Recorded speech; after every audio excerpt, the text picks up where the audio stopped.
Well, ladies and gentlemen, speaking of world wars and seconds and all of that good stuff, it is time for us to begin the grand final of EGCTV's Call to Arms. Welcome one, welcome all. This is game number 1 of your best of 9. Spawning in on the north side of the map in the color blue. Playing as the Ottomans, it's Beasty Cutie. And on the other side, LucifroN, after taking out Marine Lord in the semifinals, makes it to the grand finals, and he will have the French under his command here on Frisian Marshes. French versus Ottomans, Aussie. One of these two civilizations is not like the other. One of them is a meta pick for this map, the other one, kind of a counter pick to the French. I love this matchup as the Ottomans. This is one of my favorite matchups and something that I often tell people. And look, we got a lot of people at the moment that are watching this stream, and many of them are going to be new. Let me explain why I love this matchup so much. The French, a civilization that just always goes to that one landmark, the school of cavalry. Hint, they like to make cavalry. What do the Ottomans do so well? Well, they start off by making spearmen because they've got that free military school. So immediately you've got the counter to what your enemy is doing. And I think that that really sets the trend for this matchup because there are so many matchups where as the French getting that extra villager in the Dark Age, or rather in the Feudal Age, taking that away from your enemy really gives you a huge motivation or a huge, what's sort of momentum advantage. You don't have that here. You just got to play heads up. And that's why I love this matchup. So, Beasty, good luck, son. I'm rooting for you. Yeah, when you look at the French, there are few civilizations that are as dependent on their early gold as they are. As Vodka is highlighting to us, just a second thing to touch on, LucifroN missed out on most of the sheep, which is not conventional with the French. But before we discuss that, as you highlighted, Beasty's spearmen can harass the gold miners, which means it's much more difficult for LucifroN to get to those initial knights. In fact, if he pushes away those villagers from the gold mine in time, LucifroN might not be able to queue up a knight as he hits Feudal Age. On top of that, he's got a front gold, which makes it pretty difficult to defend here. It means that the spear is just going to be running in quite freely. So it means that LucifroN might even just have to stop after that one knight and just think about moving on to straggler trees or moving on to that back wood line. So we'll have to wait and see how it plays out. But already a big advantage going over to Beasty with that sheep advantage. He'll be feeling very good about himself, and we can see that a mill's now going to come down in the base of LucifroN. So watch out for that wheelbarrow upgrade as well, looking to get that early little bit of extra movement speed, carry capacity, all that good stuff that comes with wheelbarrow. I don't like LucifroN's position here, to be honest. He missed out on most of the sheep, partly because Beasty went for 2 scouts. Now, when you look at this map, one of the advantages for the French is that they do see where the markets spawn, and based on that, they can tell where the opponent spawns. So, on this map, the French have a scouting advantage for the sheep because they know the base layout of the map. They can kind of predict where the sheep will spawn. Beasty opted to go for double scouts, and he managed to get most of the sheep, meaning that LucifroN has way less to work with than what he would want to. Beasty trying his best to snipe out one of these vills, doing such a great job of not taking damage on this spear. You know, often people look at this spear from the Ottomans and they think, okay, this is really annoying, but if you're not paying attention, you will lose it. And speaking of losing stuff right now, he's got to be careful. LucifroN manages to get that villager away by the skin of its teeth, and Beasty manages to keep this spearman alive. The School of Cavalry will come up, but just keep in mind, there's going to be more spears on the way, and this... Oh, he's relentless with this spearman right now. Yeah, he just wants to get the maximum value out of this, right? It's all about slowing down the access to gold. For Beasty, it's a dream to kill a villager. If he gets one, he's going to be extremely happy, but it's all about just slowing down that influx of gold. And you see, LucifroN is just now going to get the first knight out.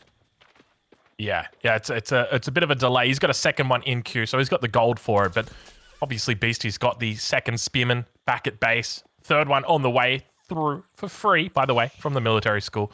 He's feeling good about himself. Let's check in with the base of Beasty, have a look at where those villagers are currently focused, what he's working on. I'm curious to see exactly how it plays out for him because he's got a lot of options this game. Most commonly, we see players look to play it out in Feudal. And Beasty's got 3 vills on gold. So to me, that says, hey, I'm going to start by getting my upgrades. So might be thinking about maybe double broadaxe, maybe horticulture, something nice and easy to start us off with. Yeah, he could try to play this defensive and just focus a lot on the eco upgrades. Has to be cautious about the knights. He's kind of hiding the spearmen in between the villagers, making it more difficult for LucifroN to harass. But one of the big things to look at here is that LucifroN is one of the best players out there when it comes to Night Micro right now. So Beast is going to have to be extra cautious, making sure he doesn't lose villagers to those Knights. Yeah, yeah. Whenever I think about, sort of French Night Micro, it's always LucifroN. Marine Lord, obviously very good with the French, but no one comes close to LucifroN when it comes to these annoying... And look at that, beautiful timing on that. Hits the charge, nails that villager, not even close. And, Beasty's trying his best to put together a defense, but you're going to need more than that if you want to defend against these Knights. Yeah, for now, the Spearman will be enough. The bigger question is what happens when archers come in for LucifroN, which will happen very soon. Beast is starting to mix in Sipahi, but Sipahi take quite a lot of time to train on military schools. So, as much as Beast is getting these units for free, he will need some additional production buildings, otherwise he will be outnumbered. All right, well, he's got the blacksmith coming down in the back of the base. That's going to speed up the production on the Sipahi. Keep in mind, he's just got the one military school for now. Hasn't looked to go into that second military school for the moment. We do see up towards the north side, though. Those Knights are going to be rounding around. They do get spotted out by the scout. Now more villagers going to be joining out on this gold vein. Needs more upgrades or wants more upgrades. It's very intent on defending against these Knights. So far, it's a very passive game from both of these players. Obviously, LucifroN is trying to pressure Beasty over here, but neither of the players are very committed to aggression. You see, LucifroN is using those Knights to harass, but behind is grabbing a lot of eco-techs, and then Beasty is just playing a very compressed and compact base, just holding off the Knights for the time being. Yeah, he's doing a really solid job, but look at this. Beasty just on the ball with the scout. And this is the advantage of going for two scouts in this matchup, and I think it's so smart on a map like this to sort of read that your opponent was going to play French, and then you play Ottomans into them, so that's a good matchup. And then on top of that, you can go for the second scout because there's more sheep on this map. You can leave one scout at home, and you always see where the Knights are going to be.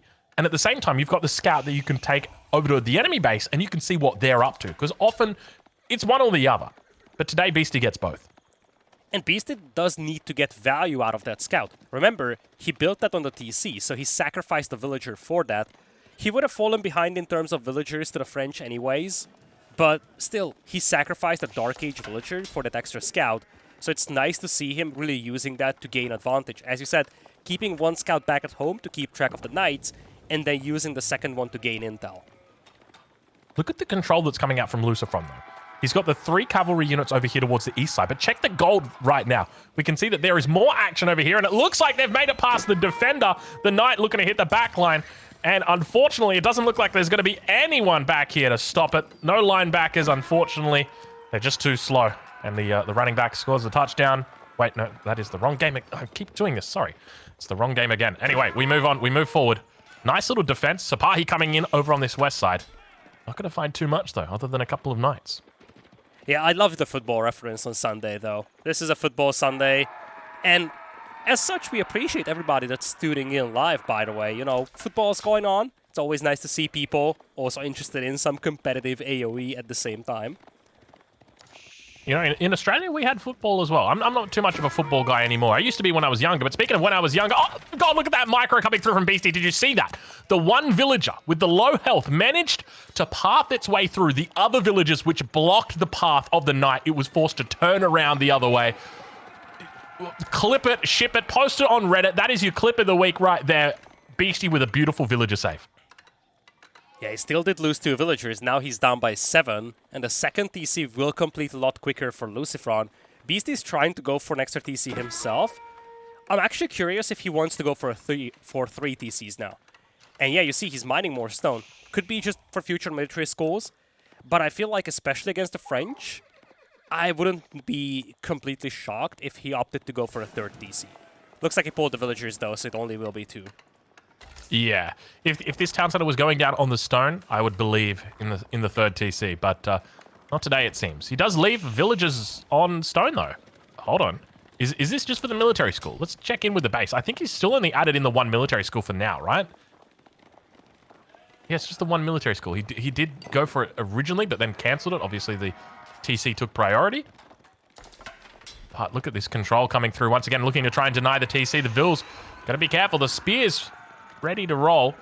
LucifroN still in pretty decent shape this game, despite the matchup, despite the early game pressure, and despite the fact that he lost a lot of those sheep. Yeah, big difference between the two is that LucifroN is now on Shorefish, so his food eco is going to skyrocket. As compared to Beasty, who's going to be on berries. You see, this Knight will go down over here, won't be saved by his comrades. But now Beasty's sitting at 400 food per minute as compared to LucifroN's 1000. And that can be a big difference maker for the coming minutes. Well, Beasty's gathering up the stone. I'm curious whether he's stopped collecting stone or not. Because if he has, then that's just the military schools. He's still got vills on stone, though. So he might be thinking about a third TC here, LidaKor.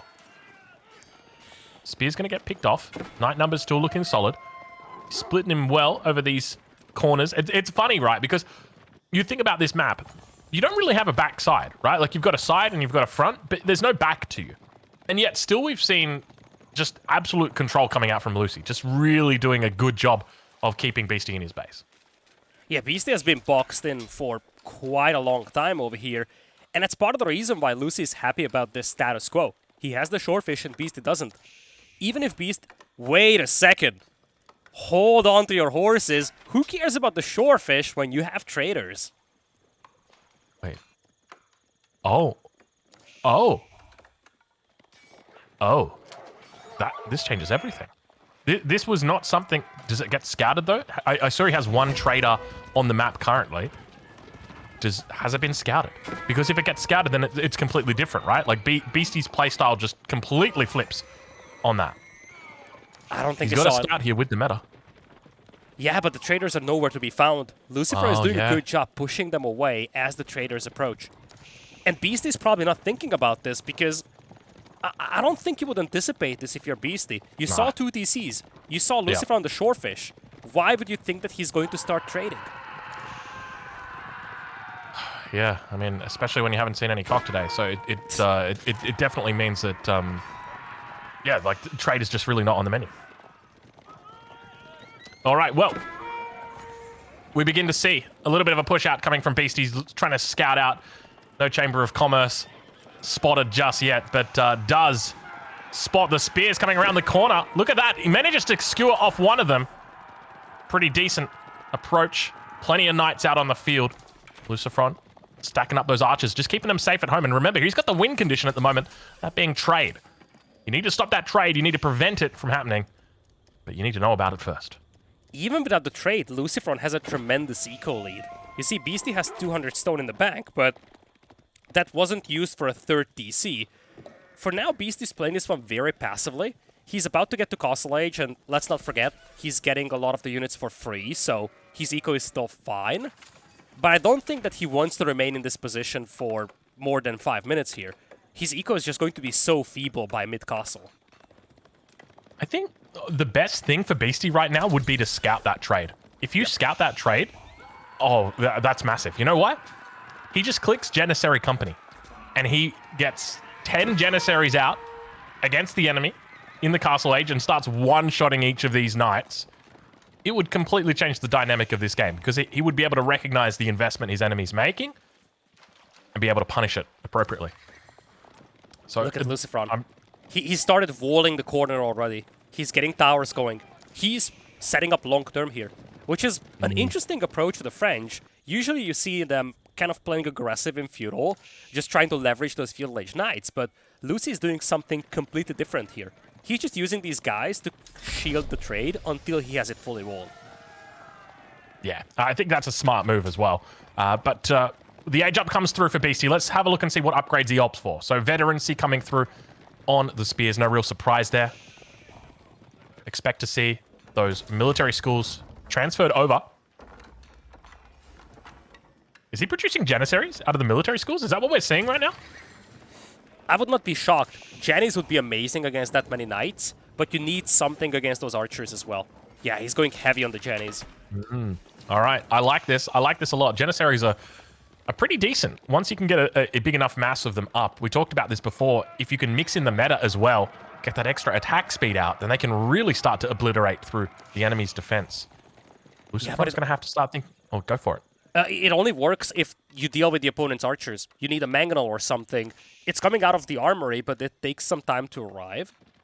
the Janissaries themselves, they will just get picked apart by the archers. So Beasty needs either siege here or some more cav, but something that protects those Janissaries. There's the next Vizier point. We'll take a look into the base of Beasty and see what he's gonna go with. I'm curious, does he have that 4th military school? If he does, this gives him the opportunity to go for Janissary Company. Yeah, he does. It's sitting at the front right there under the 2nd TC. Plenty of sheep back here. Wait. Yep. Oh, yeah, this is interesting. Yeah, Beasty needs to make something happen soon. He needs to leverage the Janissary Company, as you said. He needs to leverage this Castle Age power spike. If Lucy gets the castle with the army he has right now, I don't think Beasty can punish him. It's, I'm not gonna say now or never, but it's getting closer to a need for a decisive fight here for Beasty. Still quite a way that LucifroN's off castle, at least a minute. We can see from his resource or his income that he's gonna need, he's gonna a minute. But look at these veteran spearmen getting caught out in the middle. Got to be careful here as LucifroN postures. He's got plenty of vision. Both of these players able to see this incoming. Beasty falling back as quickly as he can. He knows that he needs to get to the Mangonel. But the Mangonel's not even out. Yeah, this is not a good fight for Beasty right now. Spearman numbers on the front, nowhere near where they need to be. Archer's just going to be able to tee off through them. Janissary's getting picked off on the back line. I can't help but feel but wonder. A little bit of question marks right now. Why did Beasty take that fight? Was he not expecting that many units? I don't think so. I think he only saw the 2 town centers. Think about it this way, Aussie. You see 2 TCs with the French. You think it's a boom. You anticipate some knights, some archers. But Beasty probably doesn't know about the trade, so he doesn't know how big of a resource income LucifroN has. He probably didn't anticipate that many archers to show up, simply because he doesn't know how strong LucifroN's eco is. Oh, Beasty now having to contest this gold on the front. Bit of an awkward spot. He's run out at home. And now on the front, we've got those men-at-arms. Crossbows, we can hear them teeing off on the back. The Mangonel's finally out. Big shot. Hits the whole eastern flank of archers. There's a little bit of a split coming through. He's going to try and find a way through. Villagers looking to return to the front line. Knight numbers have gone down. He's on 6. And look at the Mangonel shot. What's the range on that? Is that even legal, LidaKor? Did you see that? Oh, heat-seeking missiles coming out here for Beasty. He holds on for dear life here. Much needed position held here. He's desperate for that 2nd gold mine. Looks like he's going to hold on, but once again, he's nowhere close to contesting this trade, and now LucifroN himself will be heading to Castle. Ooh, tell you what, that was close, but LucifroN's position is incredible right now. 119 economic units, and you start clicking up to Castle. Wow. We'll talk about an economy. That is absolutely beautiful. Mangonel shot comes off. It's only on the knights. These guys have got their healing in, so they're fine. They're chivalry, so they'll be absolutely a-okay. But look at the map control coming out from LucifroN. It's just impressive stuff. Yeah, it's really good, and he is going up with the Royal Institute. 19 vills building it. It's a real shame for Lucy that he lost so many knights in that previous fight, just before he got the upgrades for them. But this is still a formidable force, and it also is one that has the mobility advantage over Beasty's army. Beasty's army is so slow here. Yeah, I mean, it's unfortunate that Beasty lost all of his units in that fight, but at the same time, it's probably not a bad thing from the perspective of LucifroN, because if LucifroN... I mean, Beasty needed to fight with the Mangonel, right? But if Beasty... Yeah, never mind me. Let's just focus. I'm trying to hyper-analyze this. Let's just focus on the good stuff. Where are my Mangos at? Well, there is one of them. 3 meters. Love that from Beasty. He knows that 1 or 2 could easily be sniped. The more you have, the longer you can keep that buff on you. But Beasty is wasting time here destroying production buildings. Time that LucifroN will use to get the Castle Age upgrades. Not just veterancy for the archers, but even Royal Bloodlines is getting close. Janissary Company just arrived. You can see them. They're on the front line. Whole bunch of Janissaries arriving. A little bit of a raid back here. He's got an outpost to be able to quickly jump inside. But look at the Janissary numbers on the front. Look how fast they fire. Look how quickly they fire. That's like one shot every second right now. They do not muck around when it comes to dealing damage. That is for sure. This is Beasty's win condition. He has to make something happen here. If this push stalls out, LucifroN's eco will overwhelm him. He does have the numbers advantage, and the Janis will be great against the Knights. But those Knights are also very beefy, and we still have 30 archers. I don't know, Aussie. It's now or never for Beasty, that's certain, but I'm not sure who would take or who would win a fight here. Mangonel moving up. Keep in mind the Janissaries can repair the Mangonel if it does take any damage, though it is at half the rate. Little bit of a defense coming in. The Knights have got nowhere to move. Look at this. Absolutely no position at all. They just get boggled around. They're wondering where are they going to go. The Janissaries, they're on the back line teeing off, and Beasty holding the front as the men-at-arms just open up the drives and cook. Wow. Oh man, those Janissaries buffed by the Matter are just so powerful. Not just against the cavalry, but their base DPS is also spectacular. LucifroN needs to hold on, but this is getting difficult, and he still doesn't have a response to those Mangonels. Beasty has seen this window, and he's using probably his last window to finish this game, but boy oh boy, is he doing it well. Now LucifroN's position is rather lackluster. It's disappointing, it's sad. I just want to compliment Beasty on this little wall that he's got in the middle of the map, stopping any kind of Knights from coming through and intercepting those units. Beautifully played. And now on the front line, look at the Janissaries just tearing apart the Knights. Traders walking past like they don't even see anything. They get blanked in the face with that gunpowder. And meanwhile, that front just holds. It looks like on the back we've seen a Mangonel go down. I'm not sure whether that was a Springald or whether that was a Knight. It looks like it might have been a Knight. Second Mangonel under pressure now. He's got to be careful. Attacks are starting to come through. It looks like that Mango will go down. Beasty's got to be careful not to overextend. Loses the second Mango. A little bit too far away from it. Those Mangos are really important to keep alive. And now looking to eat up the trade. 77 military pop against 13. LucifroN starting to struggle. Beasty in the base, killing the dudes. Exactly where you want to be in game number 1 of this best of 9 grand final. We are just seeing Ottomans at their best. You highlighted the Jani company being a deciding factor. Those Janissaries arriving, they were so much needed in this engagement. And now Beasty is just riding those 3 units to victory. Secures game number 1 against the trade of LucifroN. What an incredible game there from Beasty, taking the best civilization off LucifroN in the very first game. Away with the Ottomans, a civilization which has been buffed recently. Many people are quite critical of it. I know if I check the comments on YouTube, they're not going to be particularly happy about the state of the Ottomans. I got to say, LidaKor, they look impressive after that game. Yeah, we talked about this at the beginning of the game. Ottomans kind of felt like a counterpick to the French here, but not in the way that we've actually witnessed. We've anticipated a lot of aggression early on from Beasty and throw off the French early Knight build. We've seen something completely different. Beasty, he fell behind quite a bit in the eco, partly because he fell behind in villagers, but also because LucifroN traded. LucifroN just had to hold a single aggressive push from Beasty, but this is why Ottomans often feel very oppressive. It's not just the fact that, you know, they have that free military production. It gets very oppressive in Castle Age. The free siege, the free Janissaries, the Sipahis that you're getting. Beasty was able to build up a mass that LucifroN wasn't able to match up against. Yeah, I mean, looking at that economic count, you'd think that LucifroN would have been okay. But what that economic count doesn't show are the military schools. It doesn't show the MIA pumping out those units for free. It doesn't show Janissary Company coming in and giving you 10 free Janissaries, 1,600 resources for free, instantly. Yeah, that's what it doesn't show units you. coming out for free is just such a huge thing. And it's not just the military schools pumping out those units one by one. As you said, it's the single big influx of Jannies. Beasty had a window he needed to use. He couldn't wait forever for those units to pile up.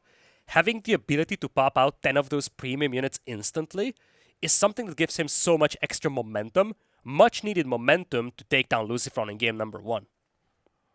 And speaking of momentum, I'd like to give a huge shout out to ZX Addy.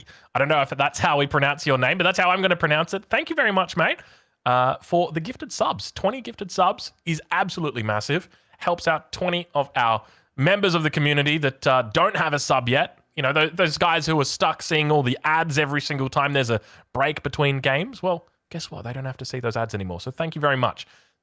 Your support keeps EGCTV community events like this going. So thank you.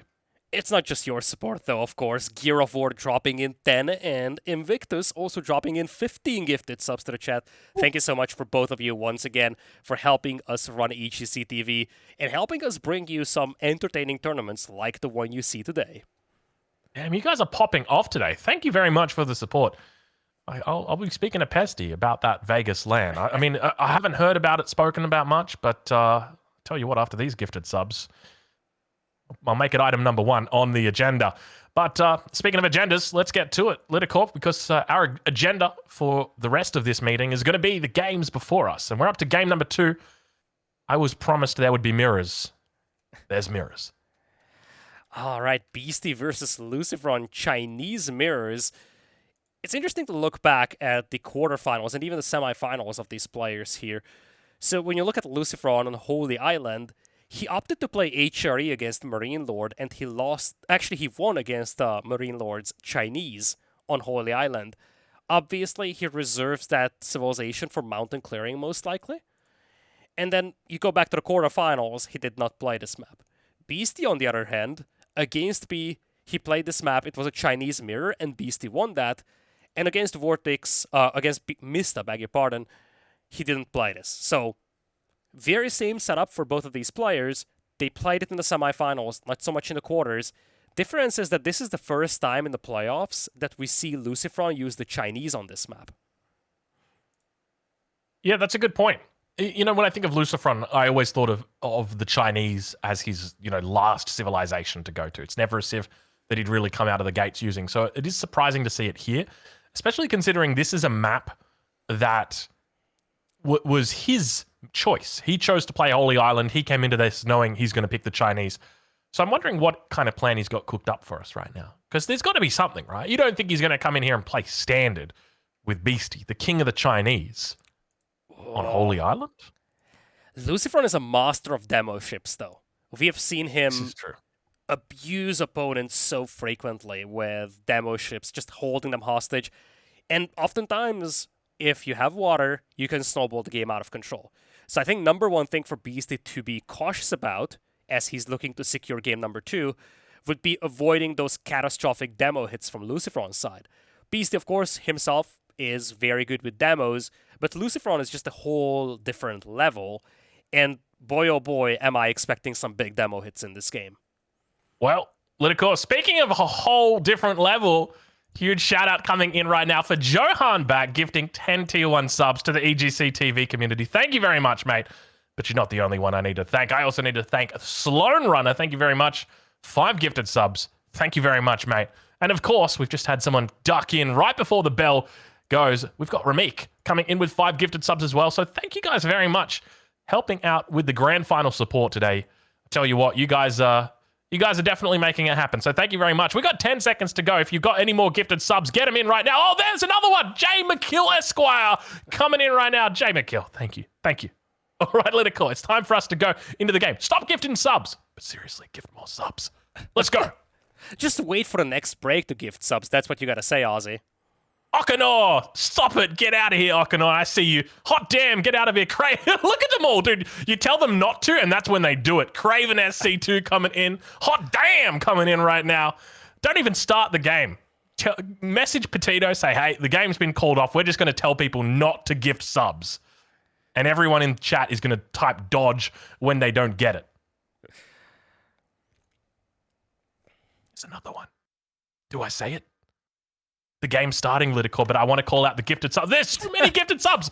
I can't call them all out. Okay, you guys are going to have to gift when game 3 or when game 2's finished. There's literally so many, dude. What the hell? Stop it. Stop it. All right, ladies and gentlemen, it is time for the entertainment to begin. Game number 2 is upon us. We've got ourselves a classic on Holy Island today. It is a Chinese mirror spawning in on the north side of the map in the color blue, playing as the Chinese. It's Beasty. On the other side, LucifroN, also in command of the Chinese, now down by 1 point after a spectacular game number 1, Aussie. A real beauty from both of these players. We've seen some French trade. We've seen some great presence on the map from LucifroN. Beasty comes back, punches him in the face with the Ottomans. Now we have the first mirror of this series on our hands. Beasty is familiar with this setup. He has played this in the semifinals. LucifroN, though, when he played this map in the semifinals against Marine Lord, he played with the HRE against the Chinese and won. Well, let's see how he goes today, because, I mean, that's kind of scary to think that he could beat the HRE with it. But it all comes down to that control of the demo ships. I mean, you mentioned it earlier, he's an absolute fiend when it comes to using those demo ships, but it's a bit of an interesting spawn that we've got. We don't have that front wood spawn. Instead, it's going to be the back wood spawn. So the fronts are open, and if anything, that leaves a little bit more variability when it comes to land. Are there going to be Palace Guard rushes that we see? Maybe a few more Zhukunu? We'll have to wait and see. Yeah, now one thing to really pay attention to with this setup, as you said, no front wood. The front is very open for both of these players, but both of them also have all their gold on the front. So compared to some other generations of Holy Island, there is a lot more reality in being able to aggress on land. And I think after scouting this, I would anticipate the players to put a little bit more emphasis on land aggression and maybe a little less on naval aggression. Yeah, I think that's definitely a valid point. Sheep look pretty evenly split at the moment. One thing to note is Beasty's quite heavy when it comes to wood. Or at least he was. I'm curious whether he's going to be moving into that double dock shortly or not. We'll ride on board with him for a little bit. So we can see these scouts coming up from LucifroN. Looks like in the back of the base, though, we do have the Imperial official out for LucifroN at the moment. Beasty's got his out as well. It's interesting that the Imperial officials don't show, but I mean, they probably shouldn't show on the UI, right? Like, you don't want to see that. Who cares about Imperial officials? They just go and get themselves killed anyway. They're pesky little units, those things. All right. Yeah. Well, we've got a slow build-up here of villagers. Moving on over onto gold. Just the one for the moment. Look at all those sheep. Jeez. You know, we talk about fish. Fish ain't the name of the game here, baby. It is sheep.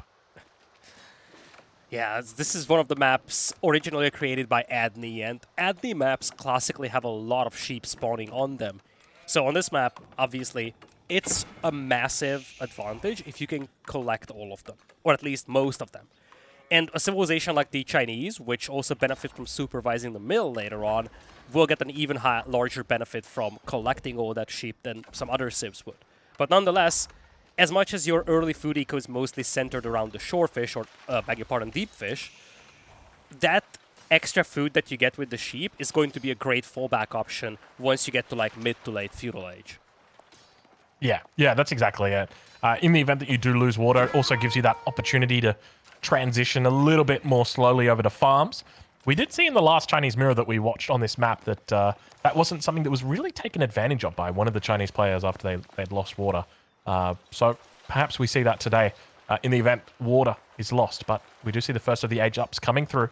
And without a doubt, it is going to be the most aggressive player aging up first. It's LucifroN, known for his aggression when it comes to these water maps. Always out of the gates very quickly.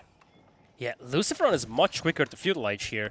He actually started building the landmark with 5 vills compared to Beasty's 2. Now Beasty also has 5 on it, but he also had like a 30-second advantage going into feudal here. So, bit of an advantage in that department. If he wants to be the water aggressor, he can definitely do that. But it remains to be seen if he actually wants to be aggressive on the water, or if he just wants to get Song Dynasty out a little quicker as well. Well, we've got our answer with regard to LucifroN. It looks like we've got a junk coming out at this point.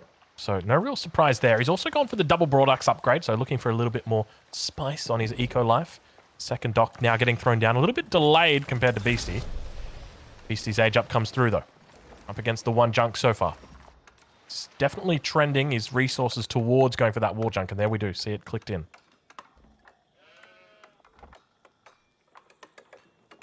Plenty of sheep under these TCs. Look at this. There's so many sheep down here. And Scout coming through as well for LucifroN, so he's going to be able to spot this out. Double broad axe also coming in for Beasty. So both of these guys mirroring their upgrades, but expect to see a little bit of difference as soon as that war junk pops out and the defense will be coming through. Beasty got to be careful not to lose a fishing boat here. I think at least one will go down unless he's able to pull out some decent dodges. And there we go, dodging, dipping, diving, ducking, and dodging his way to stay alive. Nice little micro there by Beasty. He pulled another fishing ship to repair the one that was damaged, kept it alive. It's still some idle time on the fishing eco, though, and that's a pretty good accomplishment for a single junk here from LucifroN. You see, there is no follow-up to this. This is his only combat vessel. On the other side, Beasty has a second war junk in queue. He already has a war junk and a junk out. So, it looks like we are going to have LucifroN prioritizing the eco upgrades. He's grabbing Wheelbarrow before queuing more ships.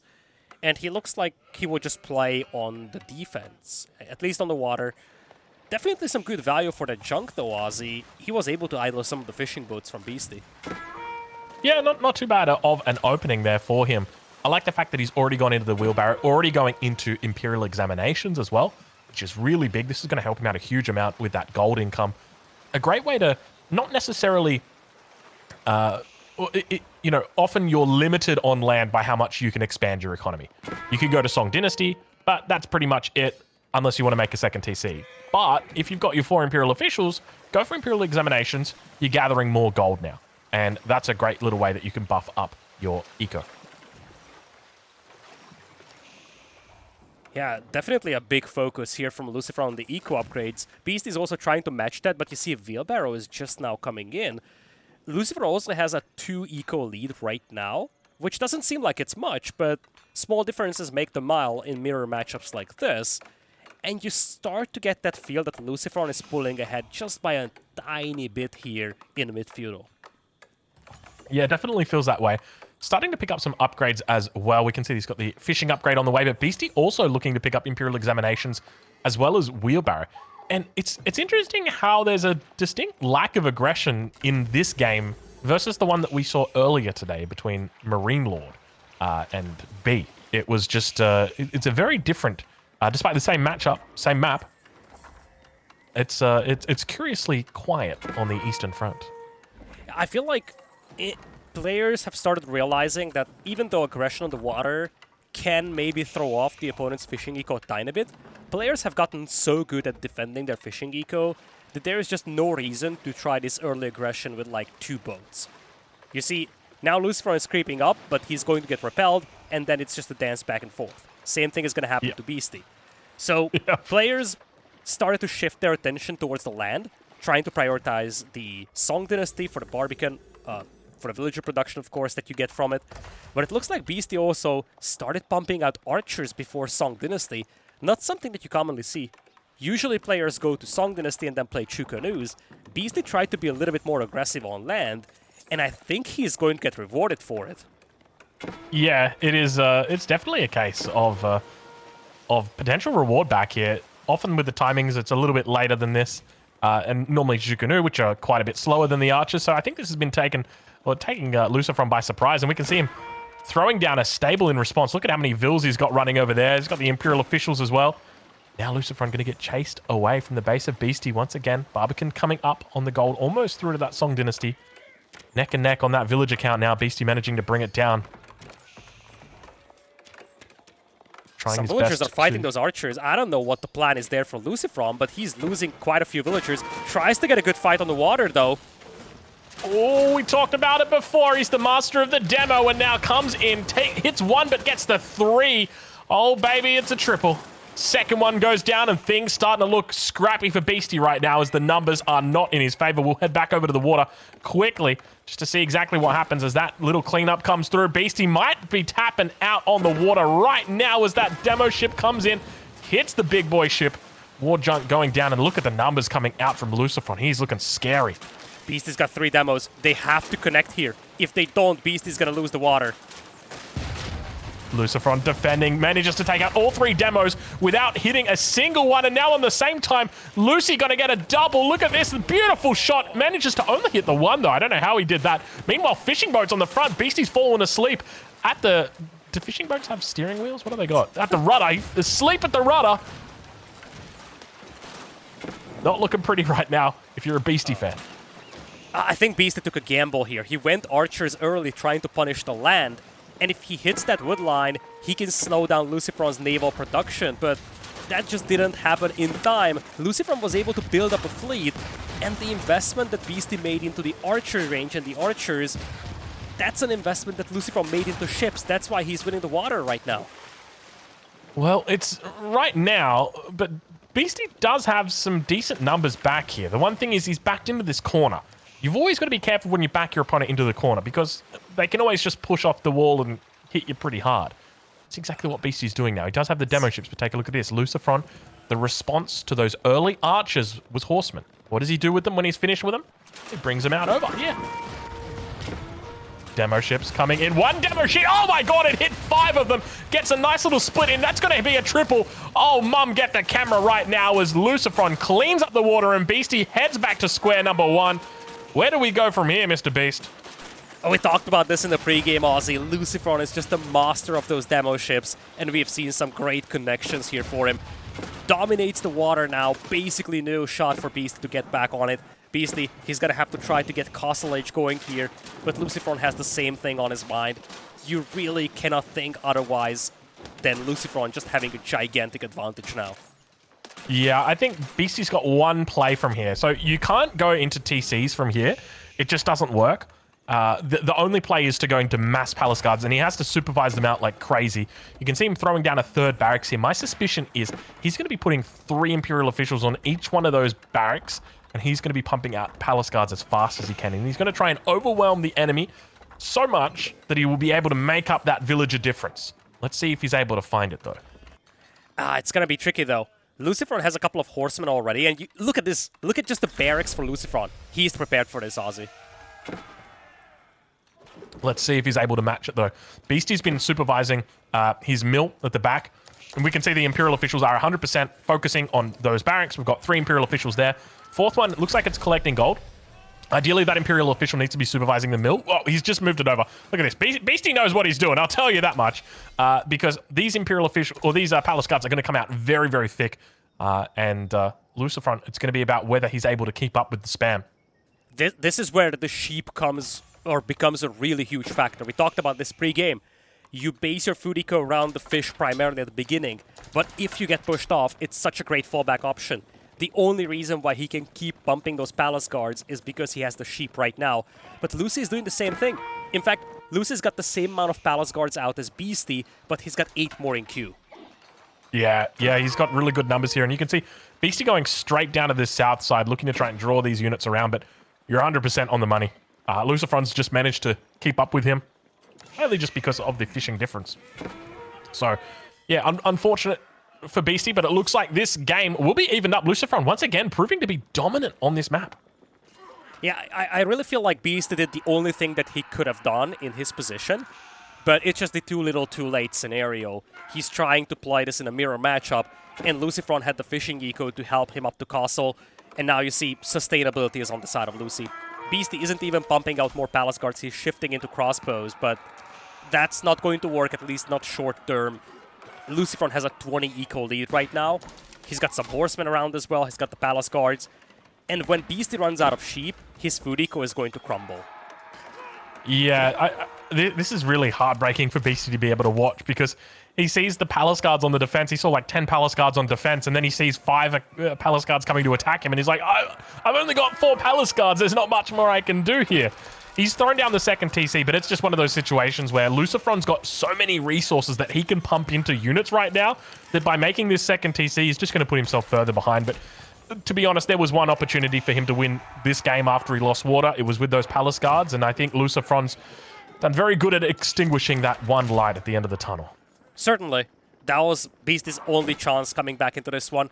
Well, other than dragging this game out for 20 more minutes and then crawling back.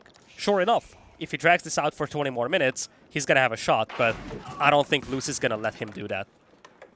Yeah, but even then, Lucy's got the water, which is a pretty big advantage. You know, what comes with the water? Potential for trade, so infinite wood, infinite gold. Trade on this map isn't too bad when it comes to the water as well. It's almost max distance. He's got the Sacred Site, got a relic over there, got 16k gold over there. Lots of good stuff over with that water. He's shifting his fishing boats towards Beasty's deep fish. Means that he won't really run out of fish on his own side. And that just means he never needs to make a farm transition. Such a clever move now that he has the map control on the water. Yeah, it's a really smart move. And look at the income as well coming through for LucifroN at the moment. Sitting at about 3k, 3.2k. Compare that to Beasty, who's sitting on about 1,600 resources every minute. So it's a massive difference between these two guys. And Beasty does the right thing, going for the 3 TCs. But my only issue with this is it's a little bit too early, if that makes sense. So if you lose the water around this time, 16 minutes, then now is the perfect time for 3 TC transition. The problem is if you lose it really early, this is what ends up happening. You've just got units running through your base. And just remember, Beasty, he's in the grand finals, right? Like, he's going to play this out until the very end, until he literally has no landmarks left, or until he taps out right there. Lovely call, Aussie. Thank you. That is the caster's curse right there coming in. Yeah, Beasty's notorious for doing that, but definitely making the right decision there. Getting on to game number 3. Great game by Lucy. We've seen some great demos as we anticipated, but I think it really comes down to the fact that Beasty tried to be aggressive on land with the archers, and it just didn't give him enough value. Ended up investing into the range and the archers instead of ships. LucifroN wins the water and snowballs the game. It's difficult to judge a single decision as one that really decides a game, but I feel like that was the biggest difference between the two players when it comes to the approach being taken, and that probably is the one that started the snowball. And of course, it was helped a lot by LucifroN's spectacular demos as well. Oh, yeah. Yeah, those demos. I mean, you called it at the beginning of the game, right? Like you said, if there's one thing that Lucy's got going for him, obviously, you know, it's got to be the demos. His control when it comes to the demo ships is just scary. I wouldn't wish that upon anybody. Yeah, he did a very decent job and then transitioned it perfectly. And I think he knew the follow-up as well. Like, his mastery in this matchup on that map was evidently quite good. All right, well, we move into game number 3. I don't know what the map's going to be, but I know what the matchup's going to be. If it ain't looking back at itself, it's not a real matchup. I don't want to see it. Give it to me, baby. There it is. We got an Abbasid Dynasty mirror for you guys. I knew you guys wanted to see it, so I figured I'd call them ahead of time and make sure that we got it for you. All right. Abbasid Dynasty mirror. How do you feel about that one, LidaKor?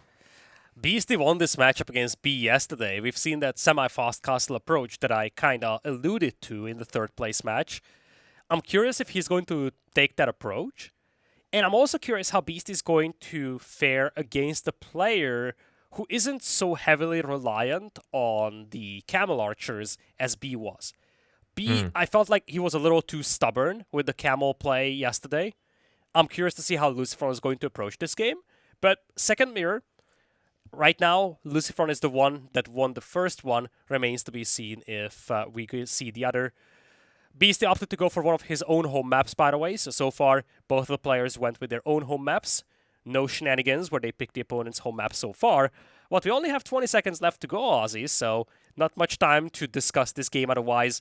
What do you think, or who do you think is going to secure game number 3 here?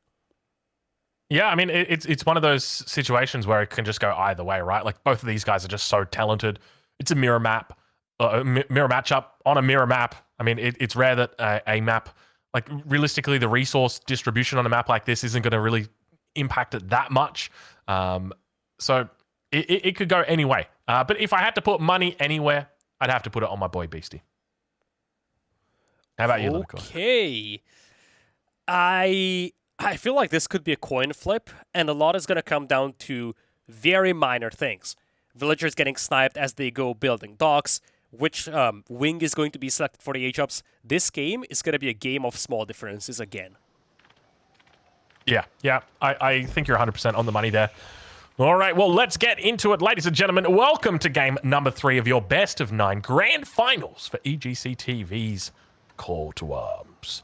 Spawning in on the west side of the map in the color blue, playing as the Abbasid Dynasty, it's Beasty. And on the other side, now with 1 apiece for the score, it is LucifroN. In the second mirror of the series, he's going to have the Abbasids as well. All right, well, we got ourselves a mirror match today. Bit of an interesting spawn as well. I like the way that the berries are tucked away on this back island. Kind of makes it a little bit more interesting in that if you don't control that water, or if you lose that water, then you lose the berries as well. So always something to think about. But expect to see a lot of docks on this map. That's one of the things that we've seen in the past, that both players were huge fans of docking. So I would expect that we're probably going to see double docking today for both of these guys. So I'm excited, LidaKor, you're excited, and these guys are definitely excited to get their docks out. When Beasty played this matchup in the semifinals against B, what he did was build numerous docks, and each of those docks only had 3 fishing boats close by. So no matter where B's aggression came in, B could garrison every single fishing ship. He also aged up to Feudal with the Culture Wing, so he gets a discount to age up to Castle Age, and he essentially played a semi-fast castle / fast castle approach, where he just leveraged that early fishing eco to get the quick castle, and when B came in to pressure his fishing eco, he just garrisoned them in the docks. I don't know if he's going to try the same thing again, because I'm certain that LucifroN has seen that set too. But I think one of the biggest questions here, Aussie, going into this game is going to be the amount and the level of aggression that we are going to see from either of these players in Feudal Age. Yeah, I mean, already we've got a bit of an indication from the last series as to the direction that it could go. Military wing in the Feudal Age is quite likely, but there's also the possibility of that both of them just go into culture wing, both into fast castle. I think that's definitely on the cards here, so we'll keep an eye out for that.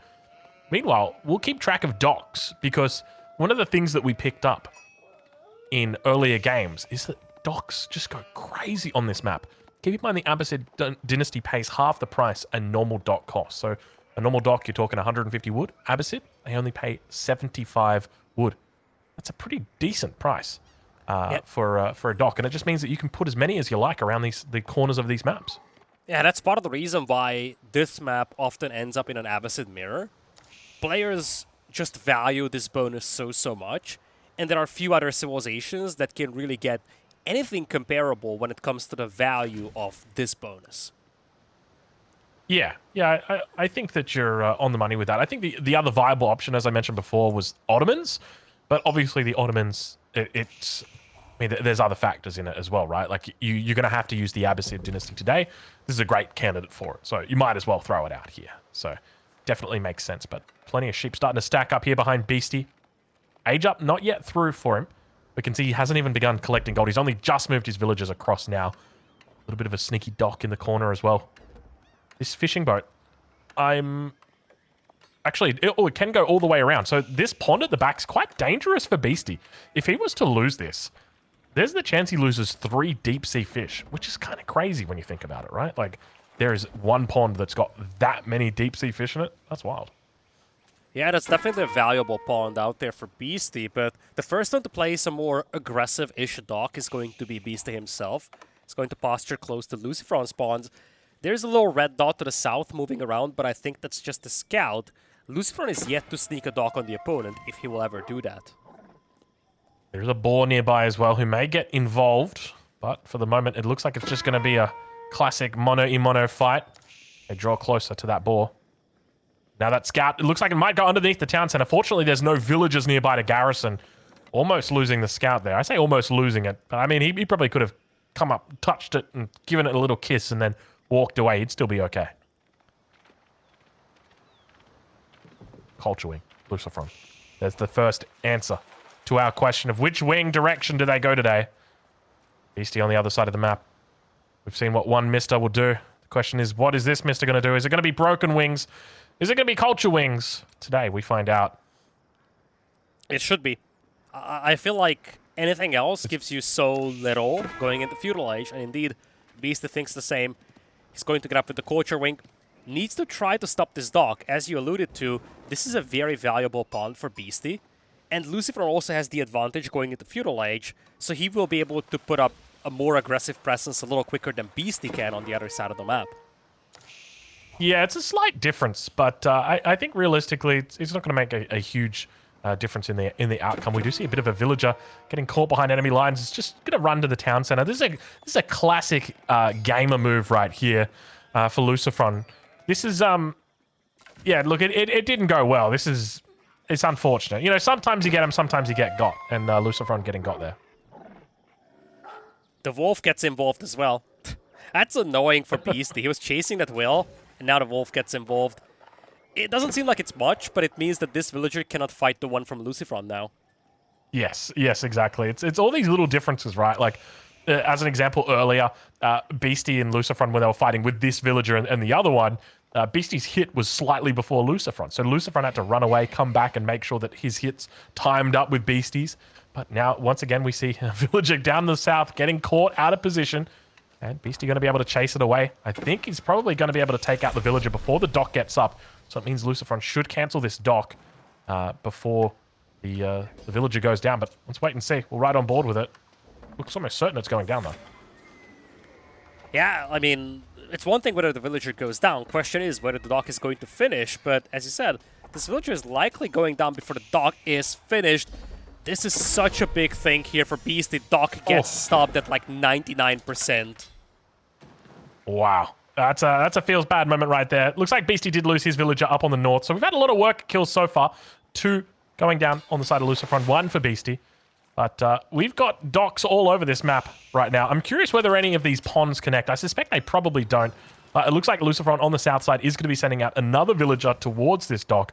So we're going to have ourselves a nice little battle. But have a look at the age ups for Castle right now. We've got Beasty about to click the button. Click it, Beasty. Any second now.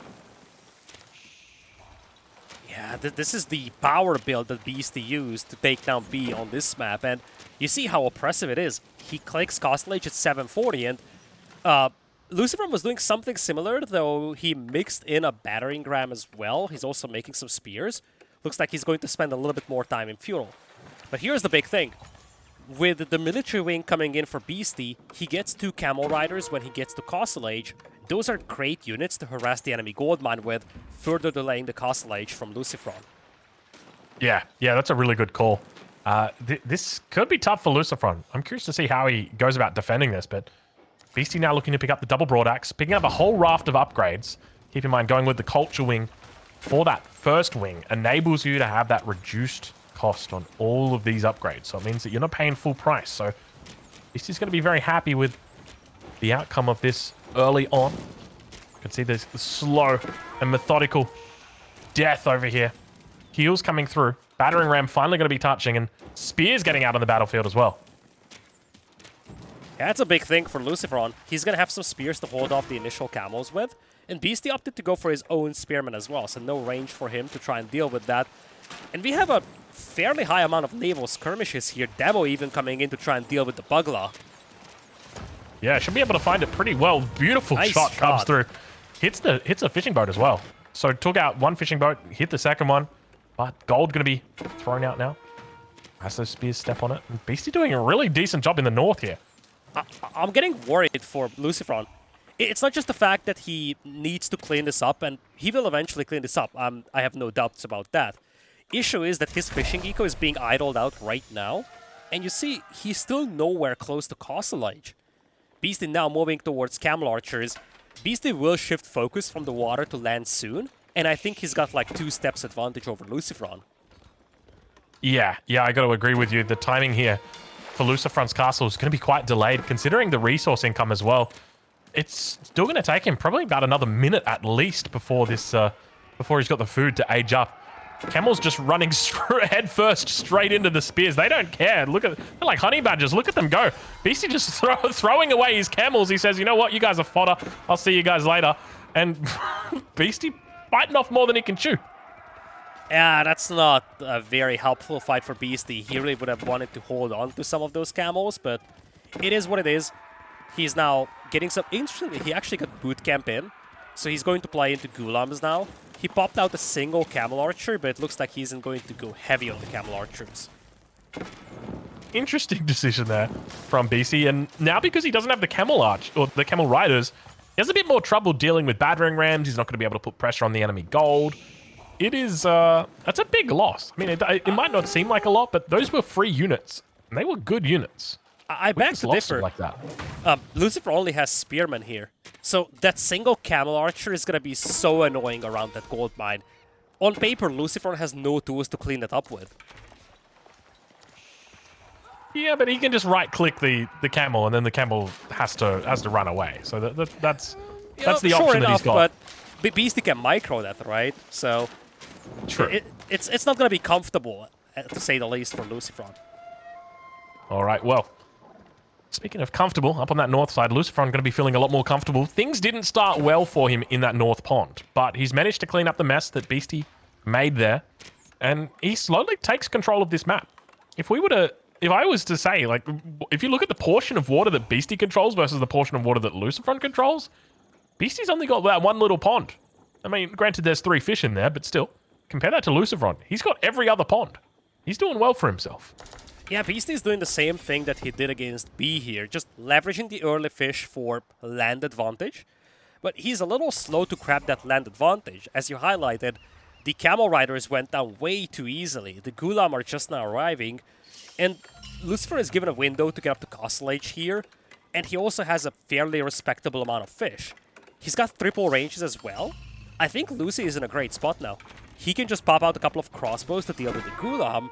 And then, as you said, his fishing eco is going to help a lot compared to Beasty, who no longer has any fish to work with, basically. Yeah, it's a bit of a tough spot for him now. I'm curious to see how this develops, and because keep in mind, they've not gone for eco wings, right? Like, we've gone both culture wing into military wing, so you're going to be paying full price for any TCs. It's a bit of an interesting dynamic here. So if he wants to go for that second TC, he is going to be paying full price. But I do see him moving towards stone now on the minimap, which makes me think there will be a trend towards it. You can see right there, that is a lot of villagers. So Beasty probably looking at 2 to maybe even 3 TCs. With that, I don't know. What are you thinking, Lida? Yeah, I think 2 should be a given. 3 might be a little overconfident here, especially because he still has a window to harass LucifroN in. He spots the multiple stables. He spots that Lucy wanted to go for Lancers, finds a lot of lumberjacks over here that he can harass with the Gulam. Coming in from the top side as well. Keep an eye out on that. Archers looking to tee off. We'll be able to find those villagers as well. Looks like the crossbows will get caught out of positions. The Gulam on top of them, trying their best to deal damage, but just camping on the production like this is always going to be a good time for Beasty, as he gets really effective trades, but it looks like he will be chased out of here. Just way too many units, unfortunately. Yeah, still some good value for Beasty. Ecos are neck and neck, but when you can idle so many lumberjacks, that's decent value out there. And you see Beasty's also rolling out rams here, at least to destroy or disrupt that fishing eco that his opponent has. On the other side, though, that's some beautiful hits by the Thou. Beasty won't get that dock going. Yeah, not paying attention and loses about 4 villagers there. So unfortunate for Beasty. Trying to get back onto the water. Battering ram down towards the south, trying to clean up those docks. Going to get caught out with those spearmen. Beasty once again trying to put pressure onto these lumberjacks, but just running into a little bit of a hard wall down here. Speaking of additional town centers, he's got the resources at the moment to drop a second TC. Almost enough to drop a third one as well, if he so chose to. Yeah, it looks like he just dropped one. For a moment, I thought he's thinking about a keep, which would be interesting in this position. But he's stockpiled so much stone. He probably was just distracted by this fight and didn't drop the TC sooner. Nice fight, though. Gets a lot of good hits on those Lancers. Yeah, Spear's in a perfect spot right there. So, Beasty now, the question's going to be about whether he looks to go into that additional town center, whether he just keeps it real with the 2.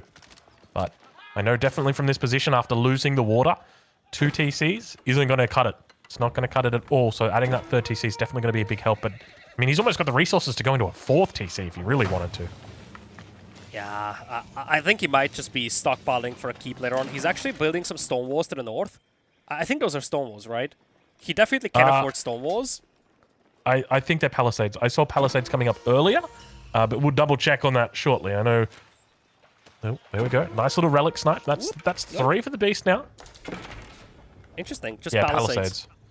Yeah, he built the 3rd DC to the south, but he still has a bunch of stone. Now, here's the thing.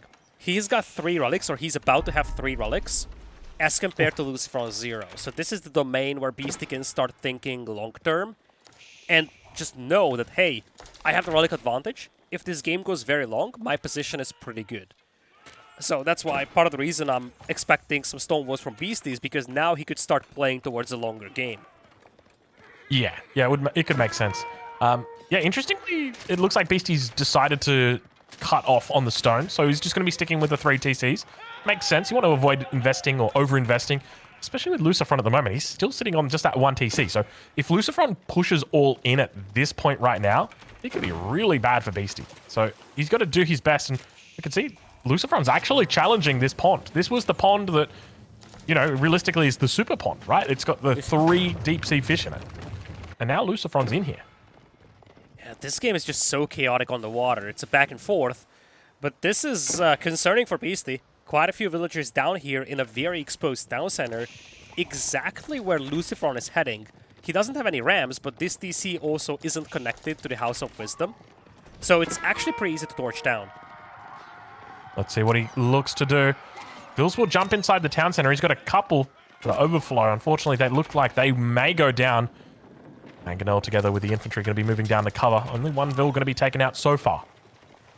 And Lucy doesn't have a single range defense upgrade. He's eating a lot of damage from those DCs right now.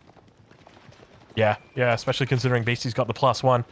Looks like an additional villager may go down, though, as it unfortunately does get scouted out. Mango shot goes a little bit short.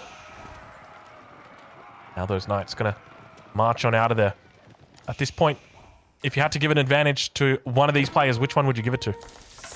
I'm leaning towards Beasty here. A lot of LucifroN's eco is still just fishing, and we don't have a lot of fish left to work with. Beasty's on 3 TCs. He does have the relic advantage as well. I'm starting to lean towards Beasty in this game.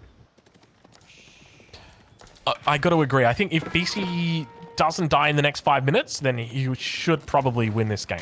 He's quite far ahead, but he's got to be careful. That Mangonel's exposed. He's doing a ram dance behind it, but it looks like the Mangonel's just going to go down. World's best player losing a Mangonel for free like that.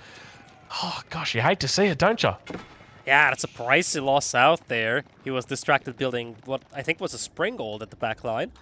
Lost the Mangonel in the process. But it's not the most catastrophic loss ever, especially because his army isn't really vulnerable to anything that LucifroN has in the range department. Lucy has mostly just crossbows, whereas Beasty doesn't have a single armored unit right now. Yeah, that's a good call. That makes a bit more sense, actually. He's got to be careful.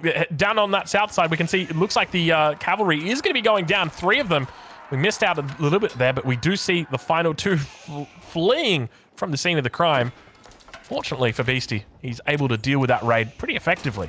And his numbers continue to build. He's got a villager lead of 12 at the moment. So not too bad. Yeah, the escalation is a lot quicker. And you see, LucifroN is now on 2 TCs. Interestingly, LucifroN saw the 3 TCs from Beasty, but he's still only on 2. So he knows fully well that he's about to fall behind in eco. Remains to be seen how he reacts to this. For now, he's switching to Gulam, which could be a source of danger for Beasty. Beast doesn't have any armor-piercing units himself, so mass Gulam, especially if it's supported by a couple of Mangonels for LucifroN, could be devastating. It's important to note that LucifroN's now moved into his second town center. Will be considering going into a 3rd TC as well. Has villagers on stone, and there it is. The 3rd TC going to get dropped down as well. So Beasty, he's ahead by about 15 villagers at the moment. It means that he'll maintain that lead. LucifroN will be looking to try and keep up with him. That'll be until he reaches that about 130, 140 villager population, and then that's when LucifroN will really start catching up to him. But the advantage sits with Beasty when it comes to the relics. 3 against 2, but still pretty even. This is an even Stevens battle, so I mean we're currently 1-1 in this series. This is the 3rd game in a best of 9, and I tell you what, it looks like this one could go the distance. It was starting to be a pretty even game. Yeah, it's a fairly even game. LucifroN is playing from a slightly disadvantageous position here. He's behind in eco, he's a little behind in army. Army value also is not spectacular, and as Vodka is highlighting, population is a lot better for Beasty. Now, the northern sacred site is under the control of LucifroN, and right now he has all his forces concentrated to the south. So he technically has a sacred site countdown going for him. But I think a lot could come down to a single crucial fight here, a fight that we may witness in the next few moments. Yeah, that's a good call. It's important to note that while LucifroN's army or population is lower than Beasty's, the quality of units is a lot better. A lot of this is Gulam. It's got some decent crossbow numbers in there as well. So that is important to consider when it comes to army value. Beasty only slightly ahead. I say only slightly ahead. It's 2.5k. That's pretty decent. Beasty now leading with the Mangonel. Shot comes onto the Mangonel, onto the men-at-arms rather. Second Mango looking to come out as well. Looks to hit the back line. Beautiful splits. Only going to hit 3 of those crossbows. And the Gulams get chased away. The crossbow numbers are pretty thick, and Mango shots come in once again, cleaning up that position. Beastie still max, 196 population. A sheep getting involved in the action. Get out of here, Sean. Ain't got no time for you. Not today. We got a grand finals to cast, sir. Yeah, the Gulam just not doing enough over here for LucifroN. His crossbows will get picked apart by the archers of Beasty. And Beasty also has some of those Phalanx Spearmen. Look at that, he's going into Imperial though. That could be the final nail in the coffin for LucifroN. He's massively outnumbered in terms of total population. And if Beasty gets to Imperial, I just don't see this one happening for LucifroN. I love that it's the trade wing as well. Like, it's the ultimate GigaChad move. It's not the eco wing that's just, oh, look, I get improved processing, 8% extra resources. Woo! It's like, no, we're going trade. We're going to get the extra armor. It's going to be sick. That's what we're dealing with right now. And Beasty, he's putting the balls to the walls. LucifroN's in trouble, but he's making a bit of a cardinal sin right now. He's pushing while aging. I don't mind this. I think he's got momentum. And he's got a second layer behind this. He's got a huge resource bank that he can use to rebuild that army. I think he can afford to push here, Aussie. Springalds v Springalds. LucifroN versus Beasty. It's a 1-for-1 trade for the moment, which means that the Mangonels from Beasty are going to reign supreme on this mass as the shots come out, closing the gap right there. And the numbers for Beasty are way too strong, way too big, and it looks like that front line is completely evaporated. Beasty bringing the Mangonels up to the front line. He says, you want to get close? You want to get personal? How's this one? Dodge that. It wasn't that impactful, though. He had maybe like 6 units. Second shot comes in, goes a little bit high, hits the villagers. Collateral damage right there, and LucifroN holding on for dear life as the Mangonels continue wreaking havoc on that backline. Oh, LidaKor. It's terrible damage.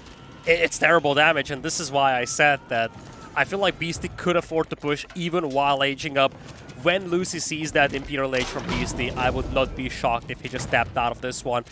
Beasty's about to take down the monastery with the 2 relics inside. He's getting close to chopping through in the middle. Everything now in the hands of Beasty, and he's about to drop a keep in his opponent's face. 142 pop against 193. Up an Imperial Age. Upgrades coming through. Keep in the face. Your base will belong to us, my friend. This is a tough spot from LucifroN. Is there any way that he gets back into this? I don't see it, Aussie. His resource bank is depleted. His army is inferior. There are enemies inside his base. He's cut off from gold. He's forced to take a fight here, gets rid of the Mangonels, but while he's doing so, Beasty even yoinks the relics away from him. Oh, it feels good, doesn't it? Taking the last remaining relics in the opponent's base. The one hope they had. And you can see, look at LucifroN. He's like, oh, you get back here. The Springalds are chasing. The Archers are trying to get them their way back as well. And the relics are just going walkabout. Oh, you hate to see it. The thief gets away. LucifroN, he's unhappy. But I guess we'll have to head back to the drawing board and find some donuts or something. Because well, wasn't a successful day on the hunt. Not at all. And at this point, it is just a GG indeed. Beasty, opposite mirrors, he is going to secure game number 3 here. Really a chaotic game when you look back at it, Aussie. All that chaos in the water. But you probably look back at that 3TC expansion that Beasty made mid-game as the key factor deciding the outcome. Yeah, I think that was definitely it. Those TCs came down quite a bit earlier than LucifroN's did. He was up about 20 villages. And as a result, it just meant his economy was able to carry him into that late game. I think it was also the fight from LucifroN down on that south side. It didn't go as well as it should have.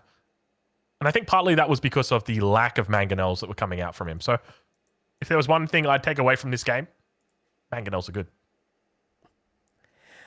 They certainly are, Aussie. And with that, Beasty puts the second point on the board.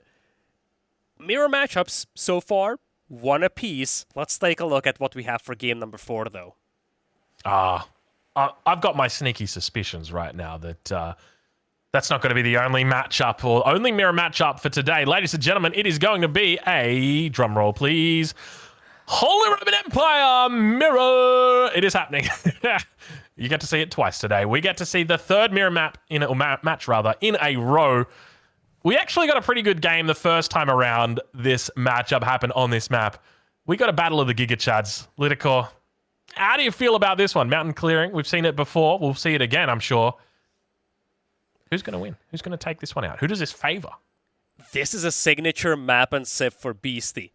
He played this one. He was actually up 3-0 in a best of 7 against B in the semifinals, where B said, look, I will pick this map. I'll go to the Lion's Den. And he actually took that map away from Beasty. So I don't know how to call this, Aussie. This is one of the strongest map I still feel for Beasty. But yesterday, not everything worked out for him.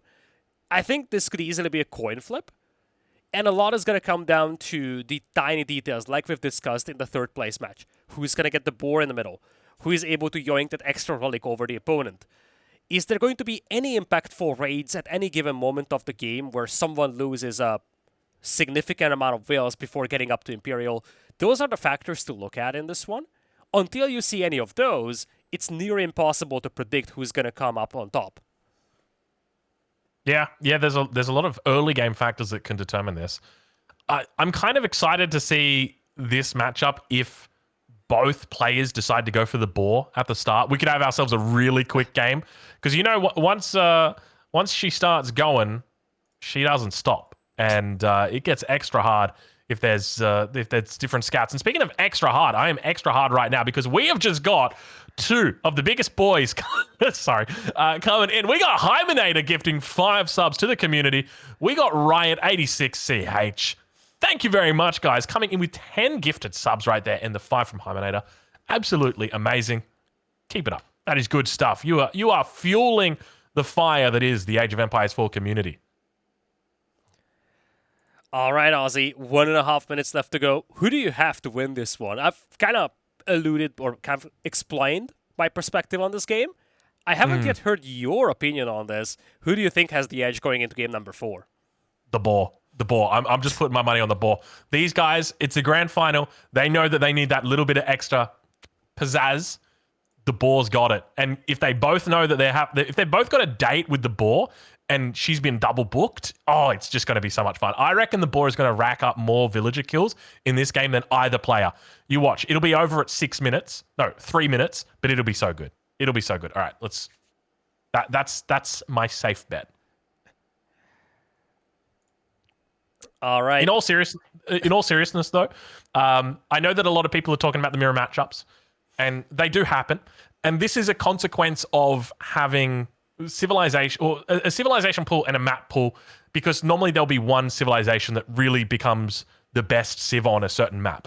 The good news is, with the expansion pack for Age of Empires 4, there will be 6 new civilizations. I need 2 hands to show you how many civs there will be. I was going to do 1 hand, and I'm like, doesn't work. There's going to be 6 new civs, which means that the prospect of mirror matchups is going to be a lot lower. So if you're excited about that, which I know you are, stay tuned, because this might be the last time you get to see mirror matchups. Yeah, the big thing is the variant civilizations. Each of these maps have like 2 or 3 civs that are exceptional on them. But once you have variants, are you going to pick generic HRE or Order of the Dragon on a map where you have, French as one of the prime civilizations? Are you going to pick the vanilla French or Jeanne d'Arc? That's what really will spice up these civilization selections once we get the DLC released. Oh, yeah. Yeah, I think it's going to be very spicy. I'm very excited because those matchups will play out very differently. Holy Roman Empire versus Holy Roman Empire is a lot different from Holy Roman Empire versus Order of the Dragon, because completely different civs. Anyway, it is time for us to get into it, ladies and gentlemen. It is game number 4 of your best of 9 grand finals. We are here on the Thunderdome as we witness a Holy Roman Empire mirror between Beasty and LucifroN. My money, it's on neither of these players. I bet money on the boar in the middle. Let's see how she's doing. Let's check in with her. Do we have a name for the boar? Do we? Benny, of course. Lucy the boar? Benny the boar? I feel like Benny's a boy's name. We need a girl's name. Like, it needs to be... Brenda. How about that? Yeah, she looks like a Brenda. Sorry, Aunt Brenda. We love you still. No.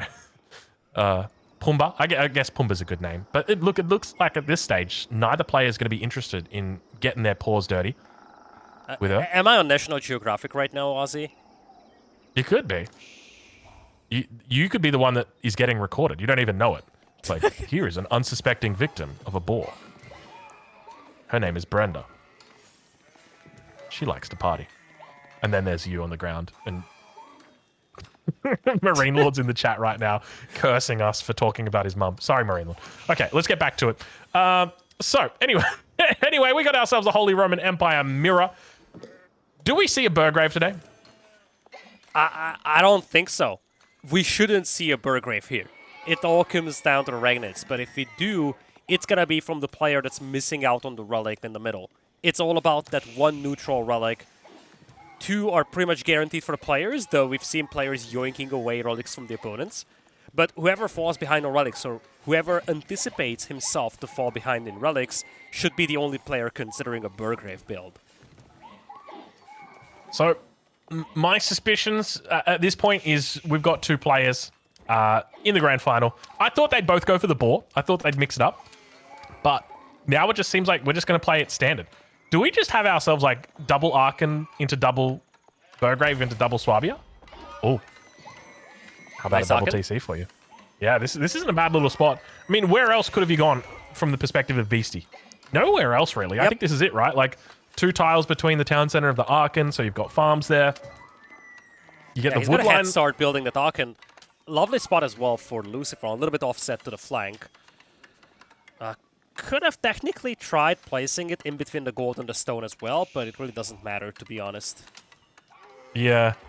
Yeah, a bit of an interesting difference, but it doesn't look like... Does he get much of the woodline in it for LucifroN? Doesn't really look like it. It's not really a priority early on anyway. You basically don't chop wood at this point. It's gonna be a race to Castle Age, race to the Regnants. So it's not really a big priority for these players right now. Yeah, that's a good call. I mean, the main thing's obviously the gold, the deer, the sheep, that sort of stuff. So this is good. So everything going pretty standard at the moment. Interesting to see that LucifroN's gone up with a few more villagers on the landmark, but Beasty obviously started his earlier. So they work out to be about the same timing, though. Yeah, it's gotta be neck and neck, but Lucy indeed had to switch a couple more villagers on the landmark for this. All right, well, Prelate's about to pop inside, up within a second of each other, mirroring almost exactly as they head towards Castle Age. 6 villagers on the gold for Beasty. We'll check in with LucifroN and see how he's doing on that north side. But I don't think we're going to see too many differences at this stage. No stables, no barracks, no blacksmiths, no nothing like that. But where are the villagers on gold here for LucifroN? Yeah, he's actually chopping wood here. Interesting choice. Makes me wonder if he wants to go for some sort of a production building over here. Yeah, he's dropping a lumber camp. You see, Beasty's not doing that. He's 20 out of 30 in population. No need for him to build more houses. He's just full on gold and food. It's a race to castle. The fact that Lucy is dropping a lumber camp makes me feel like he might try to make a production building like a stable or a barracks and try to deny the middle relic with a spearman or a horseman. Yeah, that does make sense. I guess that's one... I mean, he was slightly ahead on that Castle Age, so I don't think he thinks he's behind. But I'm curious why he doesn't trust himself in a race. Do you want to gamble, Aussie? I think that's the big question here. If you're LucifroN, do you want game number 4 to be decided on a coin flip? I don't think so. Beasty could be fine with that because he's got a point lead. But for LucifroN, if you make this or play this game such that it could be decided on a coin flip or race towards that neutral relic, then you are risking just losing out on it and falling behind by 2 games. I think that's the mindset that we have here. Yeah, that makes sense. All right, well, let's watch to see how he plays it out, because Beasty's about to click up. Look at the resources he's got in the bank. 5 minutes and 11 seconds he threw down his Regnitz Cathedral. Oh, the Holy Roman Empire is a perfectly balanced civilization. But indeed, it is going to be a stable. My question is it even going to matter? Beasty's going to put the Prelate in the middle. He's going to be standing on the relic. The Regnitz is going to be complete. And it's not even... Like, are you even going to have the Horseman out in time for this? I think you will, but you won't have enough damage done. The problem is that the distance you need to cover is so tiny. That Prelate will take damage, but it won't be killed. Beasty will... Oh, look at that. Clever move from Lucy. We forgot about the boar, Aussie. That's how he's going to keep Beasty away from the relic. I like it, but look at this. Immediately, Beasty tries his best to lure the boar away, but look at that. LucifroN's managed to hold it. Boar now going to aggro onto Beasty. He's got the second Prelate out here, and we've got ourselves a little bit of a mix-up as... Oh, look at the boar. He's after the horseman now. Do we have a Wallalol? Can you take control of the boar? I don't even know how this goes. But we've got the second Regnitz now coming up on the back line. LucifroN's looking to try and take it. Look, there's so many Prelates out here. What is going on?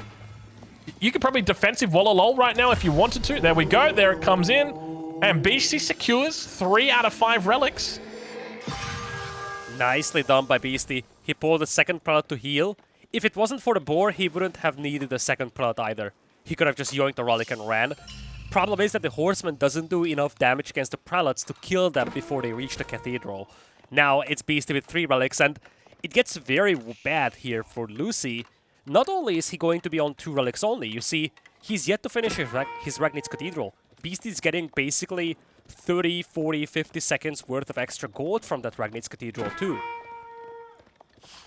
So, question. How does LucifroN win? Because I got no idea from here. You are down a relic, and not just any relic. This is a big boy relic. This is a Ragnit's relic. And you've been down about a minute now of relic time on 2 out of the 3 of those relics. So this is a tough spot to come back from. I'm trying to think of options, but this is difficult. One of the things I'm looking at is that Beasty lost this game against Vortex, or lost this map with the same Civ setup in the group stage against Vortex. That's actually 1 out of the 2 games he lost before the Grand Finals. And in that setup, Vortex went very heavy onto Knights, and the idea was that while Beasty went to fast the Imperial, the Knights just rampaged the eco, and Beasty didn't even have enough food to use the Pass of Schwabia to produce villagers. I could see something like that from Lucy, especially given the connection between Lucy and Vortex. Just going extremely heavy on the Knights and trying to go for 1 Hail Mary push. Yeah, I could see that working. Let's see exactly how he looks to play it, though, as the Knights begin to come through. Beasty's got no real idea that this is about to hit him in the bottom of the base as the Knights begin charging through. Beasty straight away spots it. Villagers manage to escape. No damage taken at this stage. Doesn't really need to worry too much about gold, though. He's got plenty of gold coming through. Now begins to make Spearmint. Sacred Victory has started. 10 minutes to go. Get your timers out, ladies and gentlemen. 18 minutes and 40 seconds. Spear come in. Looks to defend. Wololo incoming. Looks to try and keep it alive, but instead he's just going to be losing the relic and losing some gold by the looks of it. Beasty starting to worry here. Trying his best. Not going to be able to find it, though. Manages to keep it. Yeah, this is some lovely micro here, excuse me, from Beasty, or from LucifroN, beg your pardon. He's been doing such a good job sniping those villas, dodging the Vololos, and every time Beasty takes out one of those relics from the Ragnits to do the Vololo with, it means that we have an even relic count garrison between these two. Yeah, this is starting to look a little bit scary all of a sudden because Beasty wants to make spears. He doesn't actually have the wood to make spears. Next Wololo comes in. He was going to go for the snipe. He's slowly but steadily draining it. Beasty's lost 4 vills so far. He's losing a fair bit of time. Manages to get the relics back inside. Beautifully done. But now those prelates, they've got to be careful. Got to avoid getting knocked out themselves. Whoa, Aussie! That's it! Wow! Okay, all right. Let's go, next game. There's your answer, ladies and gentlemen. Who needs relics when you've got knights? Oh my lord. That was very sudden, not the classic Beasty GG that you see. Just out of nowhere, 3 knights. And you go back to the French game with LucifroN, we talked about this so much. He's one of the best, if not the best players with Knights micro. We have seen a terrific micro from him over here. And he essentially brought back a game that was seemingly lost with the 3 knights he had out there. Yeah, that was impressive. And I think it was just maybe a little bit of a miscalculation from Beasty there. Saw the stable, said to himself, okay, a stable, he's just going to try and deny this relic in the middle. It didn't go well for him. So now that stable, he's not gonna use it. But he kept using it. And this was the whole thing, right? When those 2 knights hit the gold vein at the bottom, that was the first time Beasty had even seen a knight on the field. And at that point, it was almost too late because Beasty was beelining towards Imperial Age. I have a whopping stat for you here, Aussie. Beasty has lost in this entire tournament 5 games, including the 2 in today's Grand Finals. 3 of them were HRE mirrors on this map. I was about to say, how many of them were mirrors? Because I got a suspicion there was a few of them. I don't know about the 4 mirrors, but 3 of them were HRE mirrors on this map. He lost yesterday to B, and now he falls to LucifroN. He lost to Vortex in the group stage before. So Turns out it was an interesting but good gamble from LucifroN taking mountain clearing over here against Beasty. Now we have an even Steven scoreline, and I mean, chat, they weren't asking loud enough for non-mirrors, I feel, because onto Prairie we go with a Malian mirror. You know, I'm kind of glad to see a mirror because it's been quite some time. We haven't actually seen a mirror. So to be able to see one today and a Malian mirror out of everything just excites me greatly. I'm curious today whether we're going to see pit mines. I'm confident we probably will. I think we may see a few villages on the map, maybe even a couple of cows. This is exciting, LidaKor. We've had 4 mirrors in a row. If this game finishes, and it will, there's the potential that we have a 5th mirror. And if that game ends, which it will, there's a potential we may have 6 mirrors in a row. That's a lot. Yeah, now let's look at the other maps though while we still have some time. Canal is the only home map remaining for LucifroN. Beasty actually opted English to mirror. take... Yep. But you look at Beasty's mindset here. He opted to pick the opponent's home map over here. He wants to play essentially all remaining games on his own home maps. But yeah, I could see Beasty opting to go for Mongols on Prairie. You could have this weird dynamic between Golden Heights and Prairie with the Mongols and the English. Any kind of permutation of those two. But Yeah. could easily be Canal English mirrors and then Golden Heights Mongol mirrors, or vice versa, or just one apiece from each of these civilizations. Regions, what do we have left? We still have Delhi for both players, Yeah. French for Beasty, Ottomans for LucifroN. So we will likely have Ottoman French or Delhi French set up in one of the remaining games.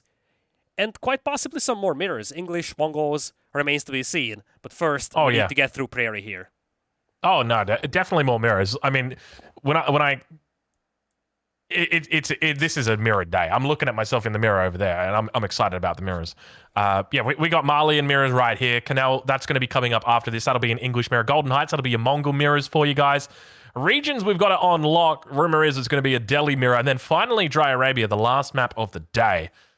It's not going to be a mirror, but we'll save it till last because that's we're not interested in seeing that. We only want to see the mirrors. Let's do some more mirrors, LidaKor. All right, it's time to head into game number 5 over here. It's 2 apiece between LucifroN and Beasty. We're heading on to Prairie to see who comes out on top in game number 5. Aussie, who do you have winning this one? Well, look, it's a Malian mirror. So I think the important thing to remember with the Malian mirror is that it favors nobody. So you can't really blame your civilization if you lose. But there is one man who won a tournament only playing the Malians. And if there's anybody I have faith in winning a Malian mirror, it is that man. It is the Beast. Ladies and gentlemen, welcome to game number 5 of your mirror matchup wait, no, that's not the tournament name. Sorry. The tournament name is EGCTV's Call to Arms Mirror Edition. Welcome, one and all. We've got ourselves a Malian mirror here in the grand finals. There's been a few mirrors today. You may have been paying attention. If you haven't, well, welcome. This is the 4th mirror for today. We've got ourselves spawning in on the south side of the map in the color red, playing as the Malians. It's LucifroN 7. And to the other side, it is Beasty. Score is 2 apiece right now. Beasty is also in command of the Malians here with the color blue. And Aussie, one of the rare things that we will see in the playoffs over here is a Malian win. It sounds crazy to say when it's a Malian mirror, but Malians in the playoffs, especially yesterday in the semifinals, they had a very underwhelming showing. They were 1 out of 4. So it's going to be one of those rare games where you actually do see a Malian player winning. Yeah, that's a good point. You know, I hadn't really considered that. But I guess by the same token, we will also see a Malian loss. So I mean, we'll have to put it up on the stats and whatnot. But yeah, look, it's going to be exciting nonetheless. Look, I know that we are quite sarcastic when we're talking about this, but I do want to assure everybody I'm enthusiastic about this game. We got 2 of the world's best players that are about to show us everything that they've got. Are we going to see trade? That's a big question that I've always got on my mind whenever I'm watching the Malians. The answer, as of late, seems to be no. But there's a part of me that always hopes that maybe today will be the day. I think it's way too risky here. I would love to see it, but I just don't see that being a thing. LucifroN did trade in game number 1 on Frisian Marshes, but those were very different circumstances. Here, I feel like it's just way too much of a gamble. I think it's going to be more of a question, like the outcome of this game will be decided more about the unit compositions. Is someone going to play pro scouts, let's say, trying to gain map control, try to raid with those scouts? Are we going to see sofas out there, or is this just going to be a mirror of javelin throwers and dunsos? I think that's going to be the #1 thing to look at in this game. Well, I know that we've talked about mirror matchups, but can we talk about mirrored spawns? Take a look at this. We've got gold mines in the back of the base, and then we've got secondary gold mine behind the first gold mines. That is very, very good. So I will just say right now, I don't know who chose this map, Seed Lord Potato, I'm looking at you, but good job, because this was the perfect one for a Marley and Mirror. They've both got their safe gold veins in the back of the base. And now we've got the age up coming through. Let's take a look at LucifroN. Have a look at this. Look how many houses he's got built around his starting pit mine compared to Beasty. Beasty's maxed that bad boy out. That is a fully upgraded one. LucifroN's doing the exact same thing. So both of these guys going absolutely ham with their early pit mines.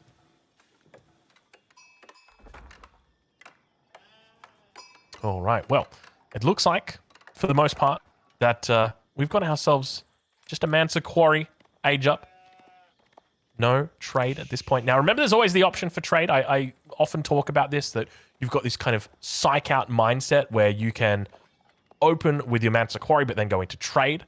We saw Salami, aka Corvinus, really take this trend by storm, where he would trick people into thinking he was going trade because he'd choose the trade landmark, then he'd go fast castle. So I don't think we're going to see that today. I suspect we're probably going to be seeing some big feudal fights.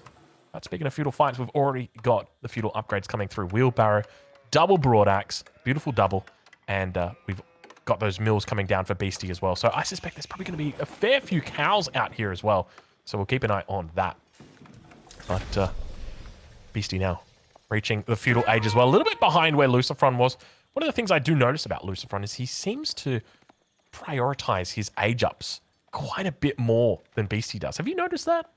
Yeah, that seemed to have been the tendency. You go back to the Holy Islands game, you go back even the previous game on Mountain Clearing, every single time you felt like LucifroN wanted to get at least a couple of seconds advantage of Feudal Age compared to Beasty.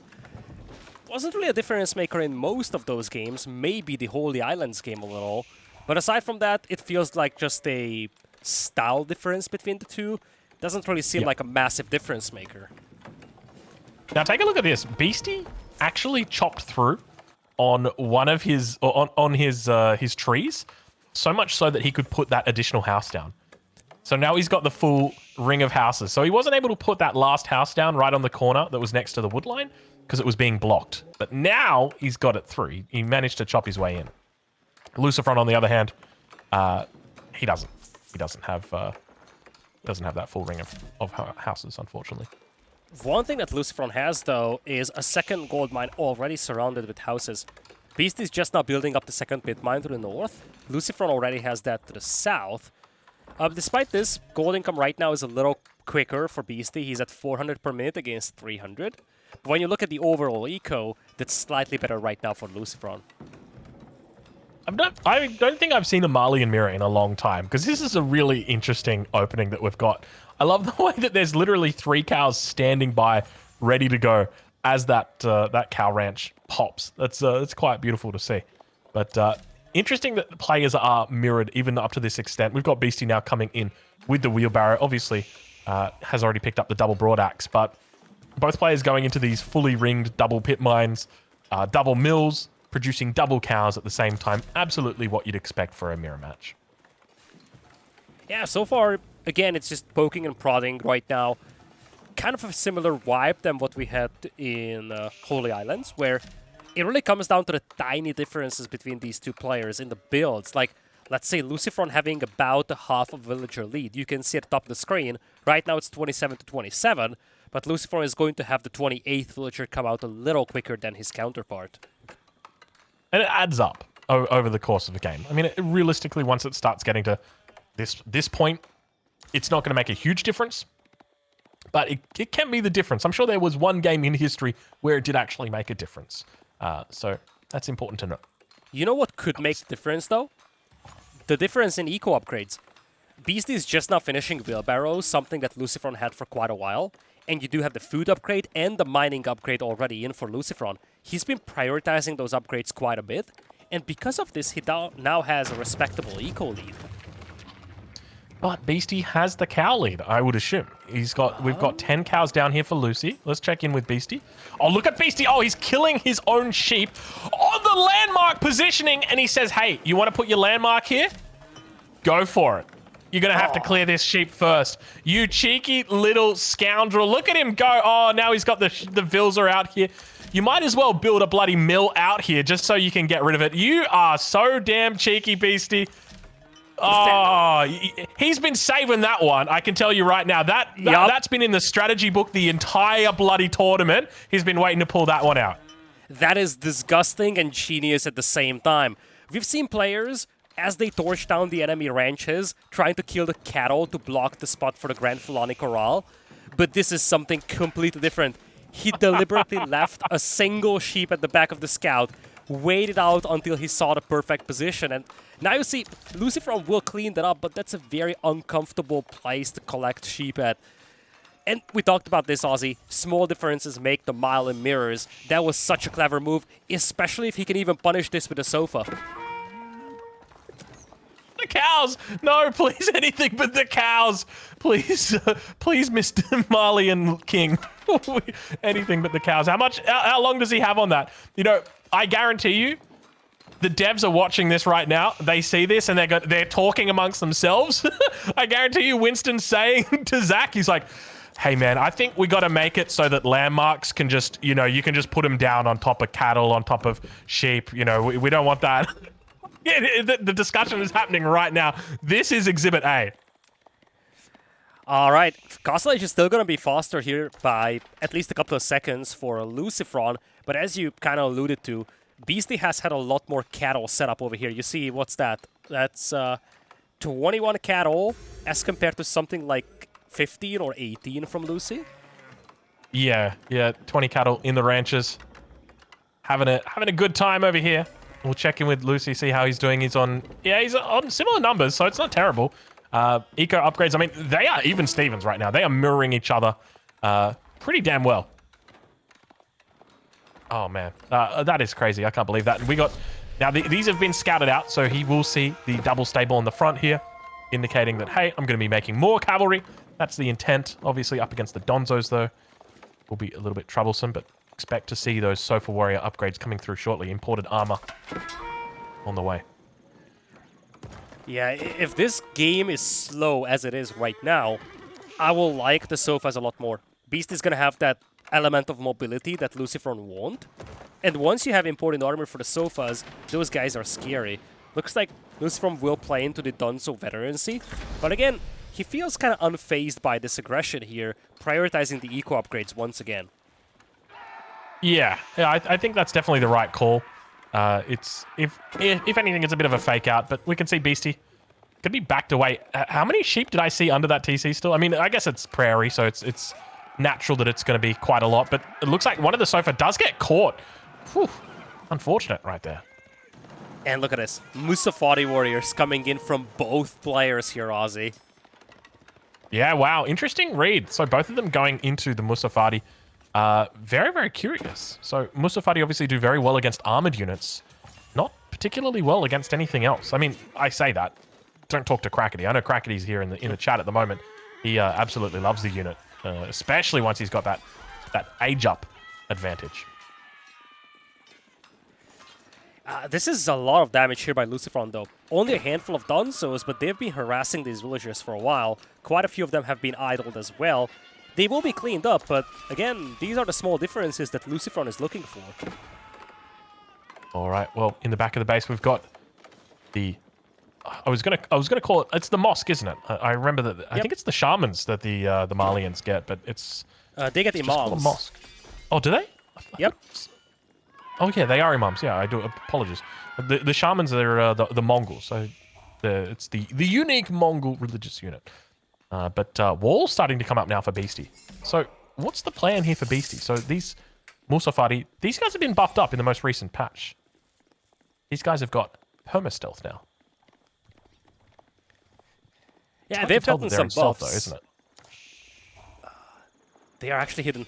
They are hidden here. These guys are creeping up on Beasty right now. Yeah, they're invisible for a long time. He like clicked the button back over at the barracks, and they're still in stealth this whole time. Oh, there they are. Hello. we're here. So yeah, I mean, slight aggression back here. Beastie still yet to lose a villager, but that may change shortly. You can see them trying to work their way through. Not going to be able to find it. There's one. It's the first villager casualty of the game, surprisingly. Yeah, it's taken its toll, taken its time. 13 minutes through. More Musafati in the middle of the map. Going to be caught out of position now. He's got the ranged armor coming through, but that ain't going to help him too much, unfortunately for Beastie. Looks like he's moving into the melee. Also seeking to get the veteran upgrade. You can understand why he's going for walls now. When you consider these Musafaris with their stealth and... Oh my god, is he doing it? LucifroN? Actually going fast imp right now?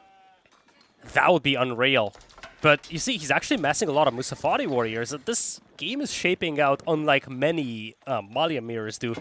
I'm not gonna lie, I did not expect mass Musafari warriors here. Beastie does have a lot of sofas. Whoops, will not connect. But yeah, Beastie's massing up a lot of sofas. And LucifroN is playing straight Musafari warriors exclusively. Not something that you see Malian players do every day.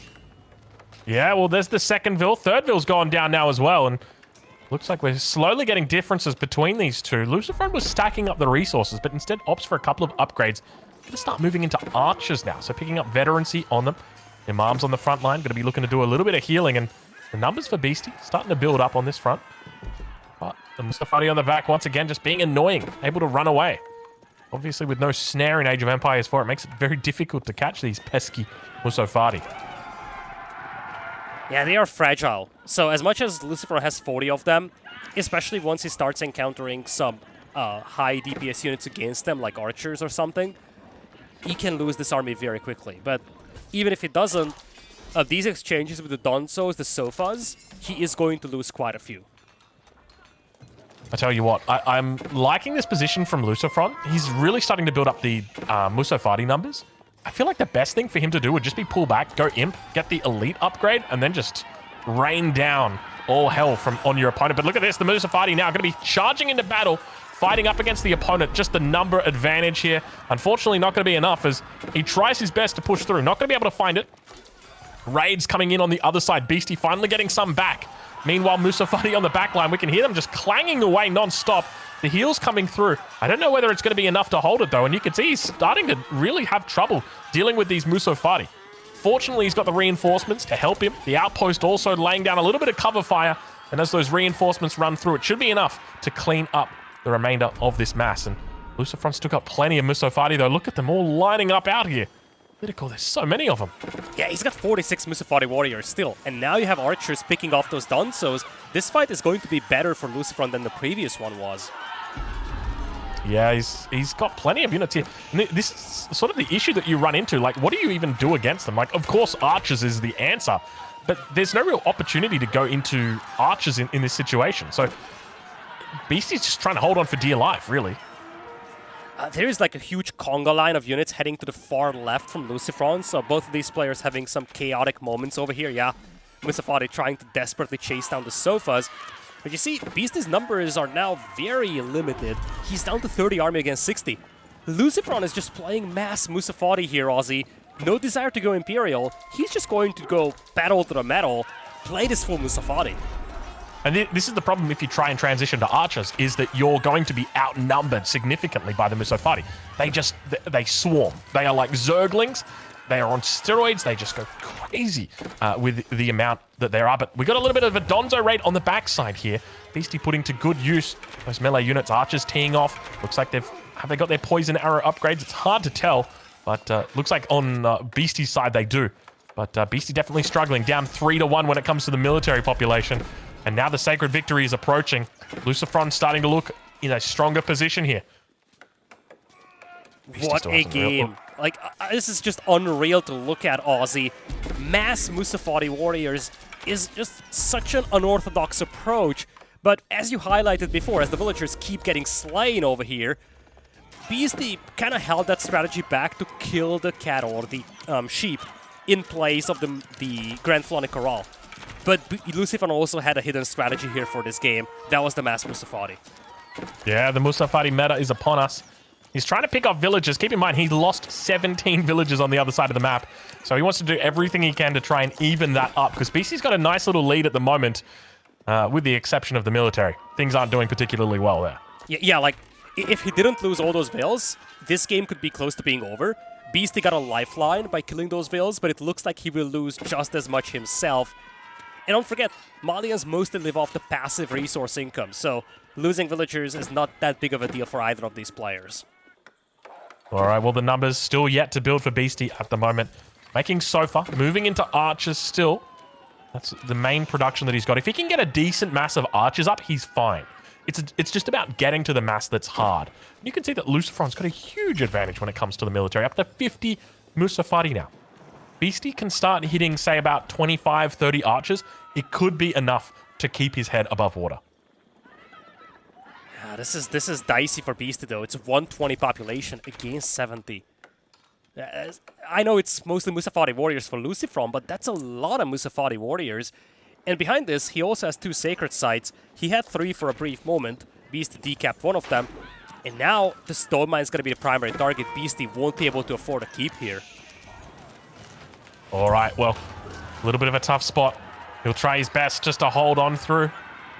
Archer numbers aren't too bad. He's up to 16 at the moment, but this is what makes it so difficult. Meanwhile, on the other side of the map, a little bit of a raid comes through. Musafati, he's got a whole bunch on this top side. He's up to 55 in total. I don't know where the rest of them are right now, but the Archer's doing a decent job of just teeing off. As long as he's hitting the Musafati, he's going to be fine. More units rallying in. Keep in mind, he's got the reinforcements going for him. The longer he holds on, the better it goes for him. Beasty not doing too bad here. Well, he's not doing well enough either. He's trading army here, but he cannot afford to lose this position, because the moment he does, his ranches will be burnt down. But there's a second wave coming somewhere from LucifroN. This is what Beasty did not see yet. And LucifroN has been doing this to him with 20 archers without poison arrows. That's an upgrade that's just now coming in for Lucy. Yeah, it's going to get tough after that upgrade comes through. We see +2 ranged armor coming in for him now. Meanwhile, Beasty still yet to get +1 ranged attack, or +2 ranged attack, which is interesting to note. But now those archers are going to be out in the open, might get caught with their pants down as the Musafati run through. This is what makes it so difficult to go into archers off Musafati, because look at them swarm over the top of it, and all of a sudden you're in trouble, right? And we haven't even talked about stealth yet. He's just run in and he's been met with that end. It's a difficult spot. Yeah, the blacksmith upgrade's also looking a lot better over here from LucifroN. Really, the only thing that's keeping Beasty alive right now in this game is the fact that he's been atrociously raiding the eco of LucifroN. LucifroN lost so many vills in those previous raids, especially that one Dunso raid. On the other hand, now, Beasty himself is getting raided. His front pit mine is about to get exposed to the Musafati warriors. At the very least, Beasty is back on track when it comes to the army numbers, and when you look at the army value, it's only slightly bigger now for LucifroN. Yeah, he's picking up these raids as well, which is going to give him a slightly better position. As long as he doesn't lose too many more vills, he should be okay. I tell you what, I'm kind of impressed that he held it. I didn't think he was going to be able to, just by going into the archers, because of the number advantage that that LucifroN had. But he's managed to come out on top, it seems. Well, I say come out on top. He's up against 2 sacred sites. He's managed to take 3 out of the 5 relics, which is pretty decent. But those sacred sites are trickling in gold in the short term. And it's an advantage that LucifroN's going to be able to leverage and turn into even more units. Yeah, this is definitely a good hold from Beasty, and he increased his chances of making a comeback in this game by a massive margin. Now he's going for a second PC on the right flank. What is still, I think, a big question to me is how LucifroN wants to close this game out. Because he has had his moments and the Musafati warriors worked, and he did a lot of damage on Beasty's eco. Even if it wasn't even if it wasn't just villagers killed, a lot of idle time. He also forced Beasty to build a second TC, not something that he did himself. And I think the bigger question is, how is this one push going to work out? Because now he's got a respectable force of Sofas and Musafari warriors.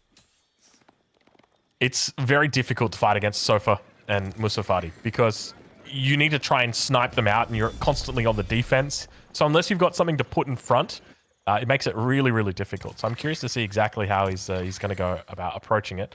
But we do see that both players are trending into a similar composition here, though less of an emphasis on the side of Beasty on those Musafari. He's only got a handful of them at the moment, sitting on 14. Sofa will get chased back, beginning to posture around the entrance to this base, and Beasty finds a nice little pocket. Musafari looking to meet them. Archer's going to be starting to tee off. He needs to focus down the enemy Musafari. Keep in mind he's got the reinforcements coming in at the same time. A little bit of a counter raid on the other side of the map. Reinforcements continue to come through for Beasty. He's looking to try and intercept enemy positions, but the numbers looking good for LucifroN. He's got a decent surround on that front line. It's completely gone. All that's left now for Beasty are archers. He's got 29 of them. At the same time, towards that enemy base, he's intercepting those reinforcements, but the question's going to be whether it even matters, because this army back at home is doing a lot of damage. As long as he keeps this archer mass alive and he's able to kite, that's what's going to matter. But look at the Sofa Warrior. Look how little damage it's taking from these poison arrows. Barely anything at all, and that is that imported armor, that unique upgrade for the Malians. That's what makes the difference, and now just getting completely eaten alive. Beasty is only going to be relying on his reinforcements from these barracks, as everything has pretty much been knocked out. LidaKor, this is starting to look tough for Beasty. Beasty took a huge gamble by sending the cavalry to raid, as he's going to resign out of this game. First time in this set, LucifroN is going to be on top. It's a 3-2 lead now for the Spaniard. But absolutely massive. Wow. It's huge. That was a huge, a crazy game, really. Like, LucifroN looked like he was on top early on because of the Musafari, and it really just translated into that victory. And it felt like the MVP there had to be the Musafari. They were just way too strong. I feel like Beasty took a huge gamble sending the cavalry to raid. It almost worked out. He did a lot of eco damage, and if he was able to hold off that army inside his base, it would have worked perfectly. But I think the big difference maker between the two armies inside Beasty's base in this final fight was the lack of Sofas from Beasty. As I said, it was a gamble, and it nearly paid off for Beasty, but in retrospect, he probably would have been able to hold this assault if he had the cavalry right next to his DC. Yeah, I got to agree with you. It would have given him that extra little bit of depth on the front. It would have meant that the enemy cavalry trying to squeeze between those buildings wouldn't have had a way through. It means the archers can fire for a little bit longer. There's so many differences there that get made up. But you could see at the end, look how destructive that final battle was towards the army of Beasty. Well, there you guys go. It was a little bit of a dive you got to see. There it is. And there it is, baby. There it is. Another one. We got mirrors all day for you guys. I know you want to hear it. If you enjoy mirrors, let me see you type in the chat right now. What are they going to type in? Mirror me timbers. I don't know. It's holy mirror. Sure, that'll do. Mirror on the wall. Just spam another one. Let me pretend like you're DJ Khaled for a sec. That's what I want to see. Well, let's talk about the remaining civilizations, though, for these maps. Golden Heights, Regions, Canal. Mongols, English, and French Otto. Yeah, so Mongols available for both. English available for both as well. Canal. Well, depends. Technically, yes, could see double English, but Beasty in particular loves his Mongols against the English on Canal. So I'm not so sold on a double mirror for English and Mongols, actually. I'm looking forward to this. It's been a long time since we've seen a mirror, so getting to see one like this excites me greatly. I think I'm going to have a chip. This calls for a chip, LidaKor. Just make sure you don't show the brand, This is not a sponsor stream, after all. Oh, that's so good. Not going to be as good as this mirror, though. That's for sure. Oh, man. Those are good. All right. Dry Arabia, home of the famous Delhi Sultanate, a mirror matchup. Is it going to be 2 tower victories? Will there only be 1 tower that's victorious, though? I honestly don't know what to expect now. We've seen so many crazy builds and approaches taken by LucifroN that I'm not even sure if he's going to play this double tower victory game. We could see a crazy Dome of Faith, although that would be very crazy. Beasty 100% will go for the tower victory. He is not a believer in the Dome of Faith. Remains to be seen if LucifroN is. We just have a couple of seconds left to go until we get into the 6th game of the Grand Finals. This is a best of 9, guys, which means that you need to win with 5 points on the board. LucifroN is 2 wins away from taking down Beasty and securing the championship here in Call to Arms. Oh, I'm pumped. I'm so pumped because, I mean, I think of Delhi, right? I go back to the very first tournament, Genesis, Age of Empires 4. Delhi was a civilization people laughed at. And you remember who was the first to bring it out? It was this guy right here, LucifroN. LucifroN brought it out. He showed the world how it was played. And it just was propelled on the stage right there to being a top level civ. So I'm confident we're going to see some good stuff today from LucifroN. Let's see if Beasty can whip it back around, though.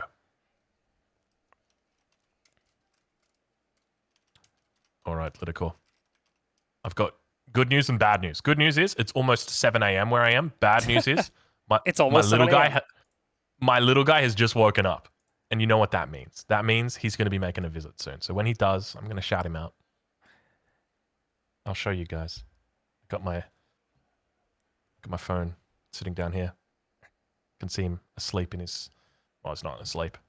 It's in his crib. All right, let's go. Ladies and gentlemen, we're a minute through the game, so excuse our tardiness. We will get there in the end.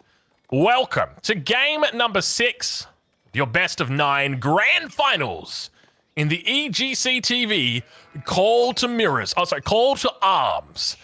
This is game number 6. Another mirror match. We've got a Delhi Sultanate mirror match for you today. We are going through every single mirror match that we can find. We're putting them on the board for you. Today's your lucky day. It's the Delhi day. On the south side of the map in the color red, playing as the Delhi Sultanate, we got LucifroN 7. First time in this series, Aussie, that LucifroN has the lead. It's 3-2. And what a matchup this has been so far. Really a grand final level that we have seen here from both of these players. But these two also have a big history together. I think this is a good time to elaborate on that for a second.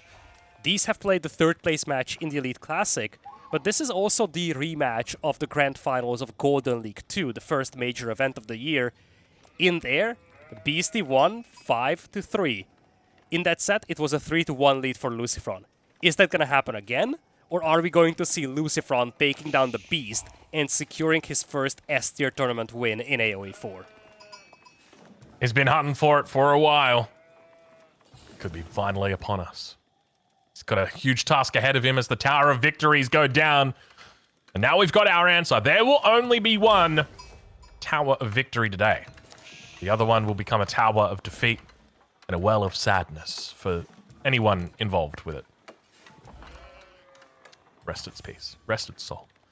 All right, well, let's talk a little bit about the differences that we find here, because at this stage of the game, there are very, very few. Villager numbers, they're the same. Villager on the resource numbers, they're the same.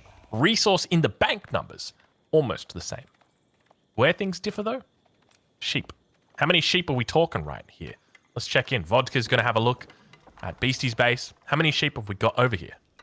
Doesn't look like too many just yet, but I'm sure there's 12 behind. That's pretty good. That's pretty good. All right, all right. And LucifroN on the other side of the map. What's he got? What are we talking? 11. Talk about neck and neck. These guys, they're pretty even. I'll say that much. That's impressive. That is impressive. All right. Well, not much between them. Not much difference. I guess we just got to write it out. Where does the first difference show up? I mean, we know that they're both doing the same landmarks, so they're probably both going to open. What do you open in this matchup? I don't even know. Delhi Sultanate mirror. This is such an awkward mirror. I think you have multiple options. Right? Normally, players like to open Gauzy Raiders just for a bit of a mobility, despite the fact that those aren't actually buffed by the Tower of Victory. In this matchup, I could see that being a thing, because here's how this is gonna go. With the Tower of Victory, you want archers. If one opens Gauzy Raiders, that will force the other player to make spears to protect the archers. I feel like by going Gauzy Raiders, you're trying to force your opponent to invest into spears that will be worthless against your archers. But using the same mindset, we might end up with both players going to Gauzy Raiders. Yeah, I think that's the most, like, because that's definitely the thought process, right? Is you think that, but we do have a difference here. We got ourselves a blacksmith, baby. We got LucifroN loves this. In general, when you look back at this entire set, this has been the mindset that LucifroN had. Always the faster to feudal, always the one picking up those upgrades earlier. You go back to the previous game with the Malians, you go back to the Holy Islands game, every single one of these mirrors, he's been prioritizing upgrades so much more. That's a good call. And oh my lord, that's a second blacksmith. Is that even legal? Can you make in a deli mirror? Oh, I don't know about that. All right, we'll have to see how it plays out, because a lot of people might be looking at this and thinking, yeah, this is going to be fine. Well, what does this translate into? Well, this translates into a slower production. So that's the first thing. But less production buildings is the big one. So it means that when 7 minutes and 10 seconds comes around and your sanctity is finished, you're not going to be able to contest those sacred sites in the same way that your opponent is going to be able to contest them. Now, granted, Beasty's going to get his blacksmith. He will. But it's going to be a little bit slower. He'll get those upgrades in, but he's going to have a lot more units in the meantime. Yeah, it's going to have to be a very timing-sensitive approach here for LucifroN. As you said, unlike many other mirrors where you would get the advantage from the upgrade very quickly, and it returns its investment a lot quicker, in this setup, everybody's grabbing the upgrades. It's just a matter of when.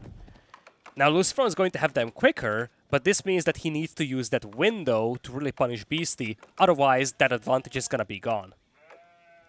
Yeah. There seems to be there's a window about, what is it, about the 10 to 11 minute mark, where he'll have 4 upgrades and Beasty will have 1 if he's lucky. And that's probably going to be it. But the problem's going to be that Beasty is going to be, as we see right now, exiting the mosque and heading out to those sacred sites. And it's going to mean that he'll be able to contest sacred sites and just do very, very well because of the number advantage that he's got. Yeah, I have to agree with you, Aussie. Thing is, I think Beasty's gaining more value out of the map control and the sacred sites that he's about to pick up than what LucifroN is going to grab from the early upgrades. Big raid coming in right now, looking to hit a villager. Doesn't manage to find it, though. Unfortunately, the town center going to be providing plenty of cover fire. And Beasty says at this point, I don't want to throw away my military lead. I've been pretty good so far with my numbers. And there they are, those scholars beginning to march out onto the map, heading out to those sacred sites. Keep in mind, those sacred sites are going to be providing 125 gold per minute. That's the Delhi Sultanate. And you're the only civ that can access these sacred sites in the feudal age. So it's a huge advantage to get these as soon as you possibly can.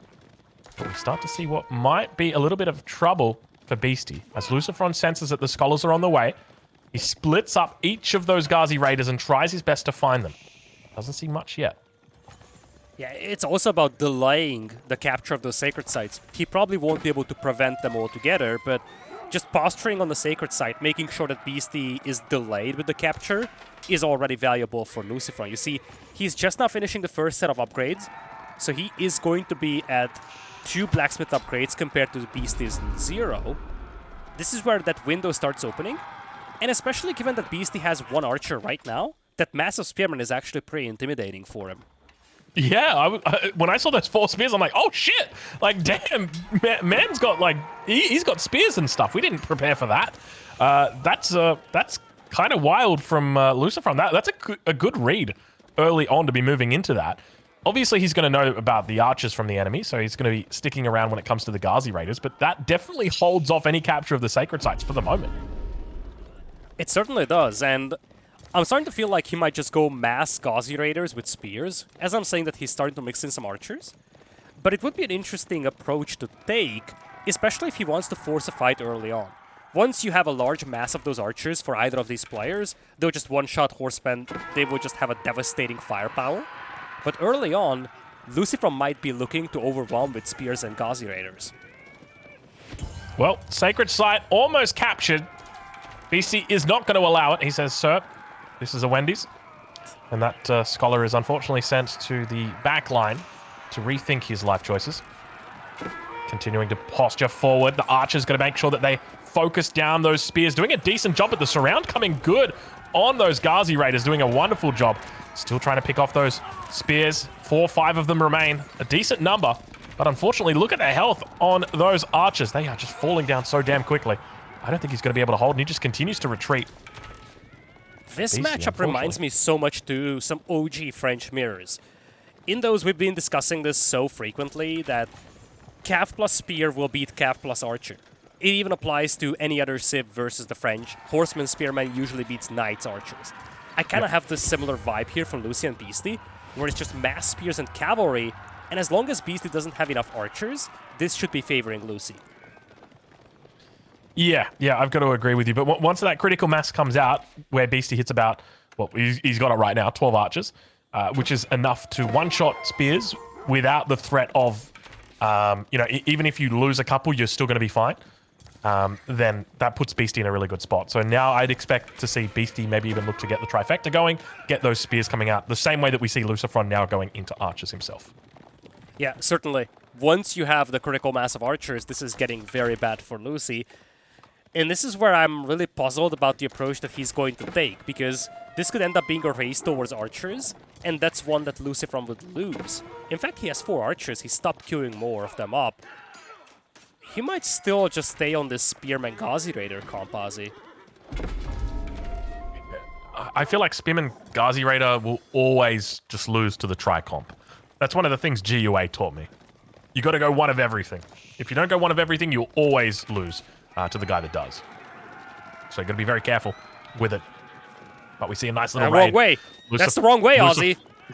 He's not paying attention. He said, oh, I might go and get myself something to eat. And unfortunately, the berries were not on the menu today. Instead, we got some lovely shivs from the enemy Gauzy Raiders, which is nice because I've just lost 4 villagers right there. That's a huge amount. That is catastrophic in a mirror for LucifroN. He does have the only sacred side, Beasty does have none, but losing out on 4 vills like that in a mirror is just so disheartening for Lucy. All right, well, we've got ourselves a little bit of a build-up back towards the base. What I find interesting is that Beasty never really even looked to capture the sacred sites towards the edge of the map, but I think it kind of makes sense in the sense that he hasn't been focusing on gold, right? Like, he's got 0 gold per minute. He's only got the 2 scholars, so he just wants to focus on that one central sacred site, and then from there, he'll work to go for the other ones. And it never really came up for him, and it means that now we've got that advantage for LucifroN. He's got all 4 upgrades at the blacksmith. Beasty's got 1. Second one's coming through right now, but the Gauzy Raiders are getting in on top of those units. Keep in mind, all of these upgrades have now come through for LucifroN, and look at the numbers right now. They are just absolutely tearing it apart. It is not looking pretty right now for Beasty, and keep in mind, he's down in this series, 3-2, so he needs to win this fight. He needs to win this game so he can bring it back. Archer's teeing off towards the backline, but the numbers are so damn good for LucifroN right now as he absolutely takes this fight and puts Beasty on the back foot. I have a big deja vu to the previous game. Beasty's got 10 Gauzy Raiders that weren't here in this fight. I think those are the difference makers. He needed a little bit more of a front line to protect the Archers with, and now he gets overwhelmed. Boy, oh boy, is this looking crazy here for LucifroN, and Spear Cavalry beating Spear or Archer Cavalry, seeing that once again here, Aussie. Yeah, it's just one of those things where you've got double counter versus only 1 counter. So those, obviously the Spears do very well against the Cavalry. Cavalry does very well against the Archers. But the enemy Cavalry doesn't really have anything to kill because of that. And good game gets called. LucifroN victorious in another game. And Beasty all of a sudden looking a little bit worrisome. And it is match point, Aussie. Beasty now is going to have to fight his way back in this series against LucifroN. He took out Lucy in the grand finals of Golden League 2 5-3. Now he's down 4-2 by LucifroN. We talked about this event as an event where quite a few players have played their best Age of Empires, highlighted Demu in particular numerous times. But it is LucifroN who's playing the most spectacular Age of Empires right now. And Every single game, Beasty's got some great moments, but LucifroN seems to be one step ahead. What an absolutely astonishing performance so far by him. Yeah, it was really well done by him. I think one of the other things to note is that every single game he's won has been a mirror matchup. And something just feels different about losing a mirror matchup. Like, there's a part of me that's joking when I say that, but also a part of me that's very serious, that when it comes to like the way the mindset works, at least for me, I know that a big part of it is like not blaming my opponent's civilization necessarily. English matchup, English mirror, baby. I was asking for it. You were asking for it. You got it. But very, like, having a mirror matchup, you can't use that as an excuse or as a reason, as a justification, right? Like, if I'm playing Chinese and I'm up against the Holy Roman Empire and I lose the game after 45 minutes, I'm like, oh, look, you know, it's a tough matchup in the first place, right? Like, I did well. Whereas if it's a mirror, you're just like, man, I got nothing. Like, it's just, I got outplayed. And we've just seen, you know, mirror match after mirror match today. LucifroN's just been taking games off Beasty, and that hits different. It certainly does, Aussie. It's not just the fact that you want to blame the opponent's civ. These guys, pro players, they know how this game runs, right? It's more about the fact that when you play a non-mirror matchup, you have your windows, you have your times of advantage and times of disadvantage, and when you lose, you will look back at this game and say, oh yeah, I missed my windows. But when you look at a mirror, it really comes down to this mindset of, hey, we have the same arsenal, we have the same tools. If I lose, is it really because the other guy was just playing better on that map? And oftentimes that's the case. Small differences making the mile in the build orders, in the decisions, and those can be a lot more disheartening than losing non-mirrors, where, as you said, you can still justify your loss to a certain extent with the civ difference. Yeah. So it definitely, it feels tough when that happens. And I mean, we've got ourselves another mirror. Now, you mentioned this earlier. You said Canal, and I said, oh, that's an English mirror. But Beasty's gone for Golden Heights as his map, and that is a little bit more interesting because there is a dynamic there in that he didn't have access to the Ottomans, but his opponent, LucifroN, did have access to the Ottomans. So it gives him a bit more variability because all three of those civilizations, Ottomans, Mongols, and English, viable when it comes to this map. And yet, there was probably a little bit of like wiggling and thinking, but in the end, both of them settle here on the English. This is it for Beasty. He's got a pull right now. I know there's a lot of Beasty fans in the chat here that are watching, that are calling on their boy. Now is the time. He needs your support. Let it be known if you're a fan of Beasty Cutie. Type it in the chat right now. Beasty's my boy. Type it in. Let me see it. Show your love for the Beast. Let it be known that he will not go down without a fight. This is a tough matchup for him. Yeah, I mean, he's going to be staying in this game for a long time. And look at it. Look at the chat right now. Beasty, my boy. There you go. A lot of Beasty fans over here, but I'm certain that we have a lot of LucifroN fans as well. And boy, oh boy, would it be a deserved win for him if he was able to secure this set. This will be the first time he wins an S-tier tournament in AoE 4. Long time overdue. On the other hand, though, you can never count Beasty out. He is a master of comebacks, but if he wants to launch a comeback, it has to start here on Golden Heights, a map that neither of these players played very frequently in this tournament. Yeah, it's one of those maps. I mean, a year ago, this was a map that was everywhere, but I think it's somewhat fallen off a little bit. Players have kind of worked it out, solved it.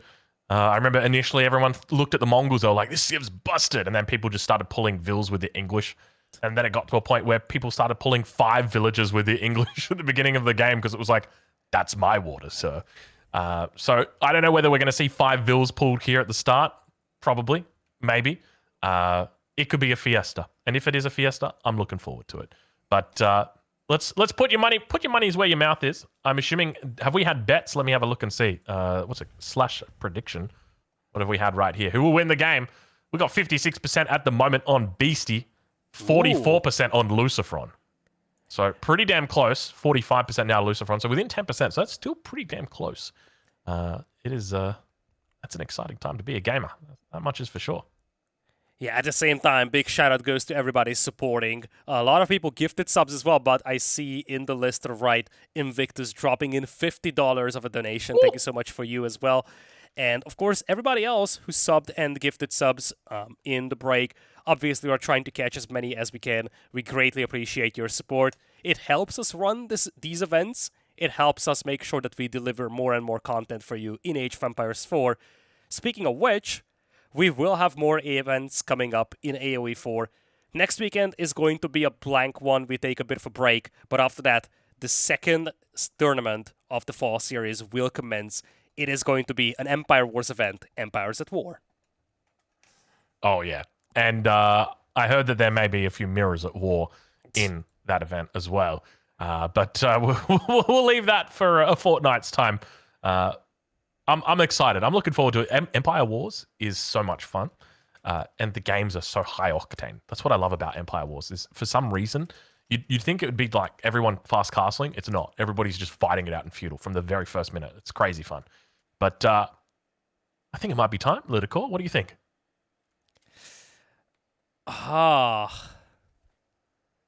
It is time. It is time, folks. All right.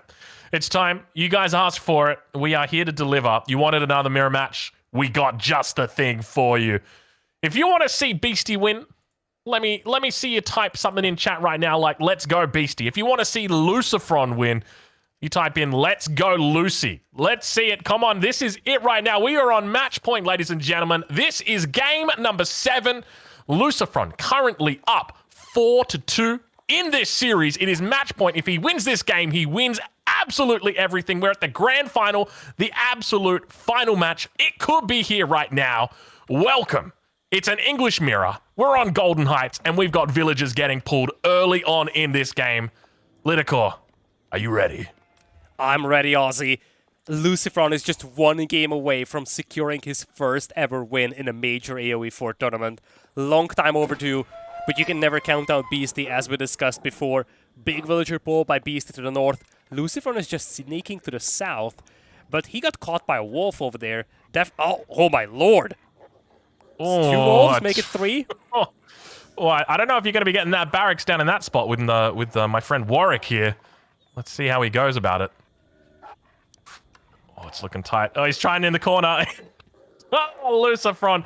Oh, I'd say the gods are stacked against him, but those don't look like gods too much. Yeah, he's lucky that the second wolf didn't get aggroed here. He started moving out to try and avoid the wolf, but he almost triggered the second one. If he just fought the first wolf in its original spot, then he definitely doesn't trigger the other.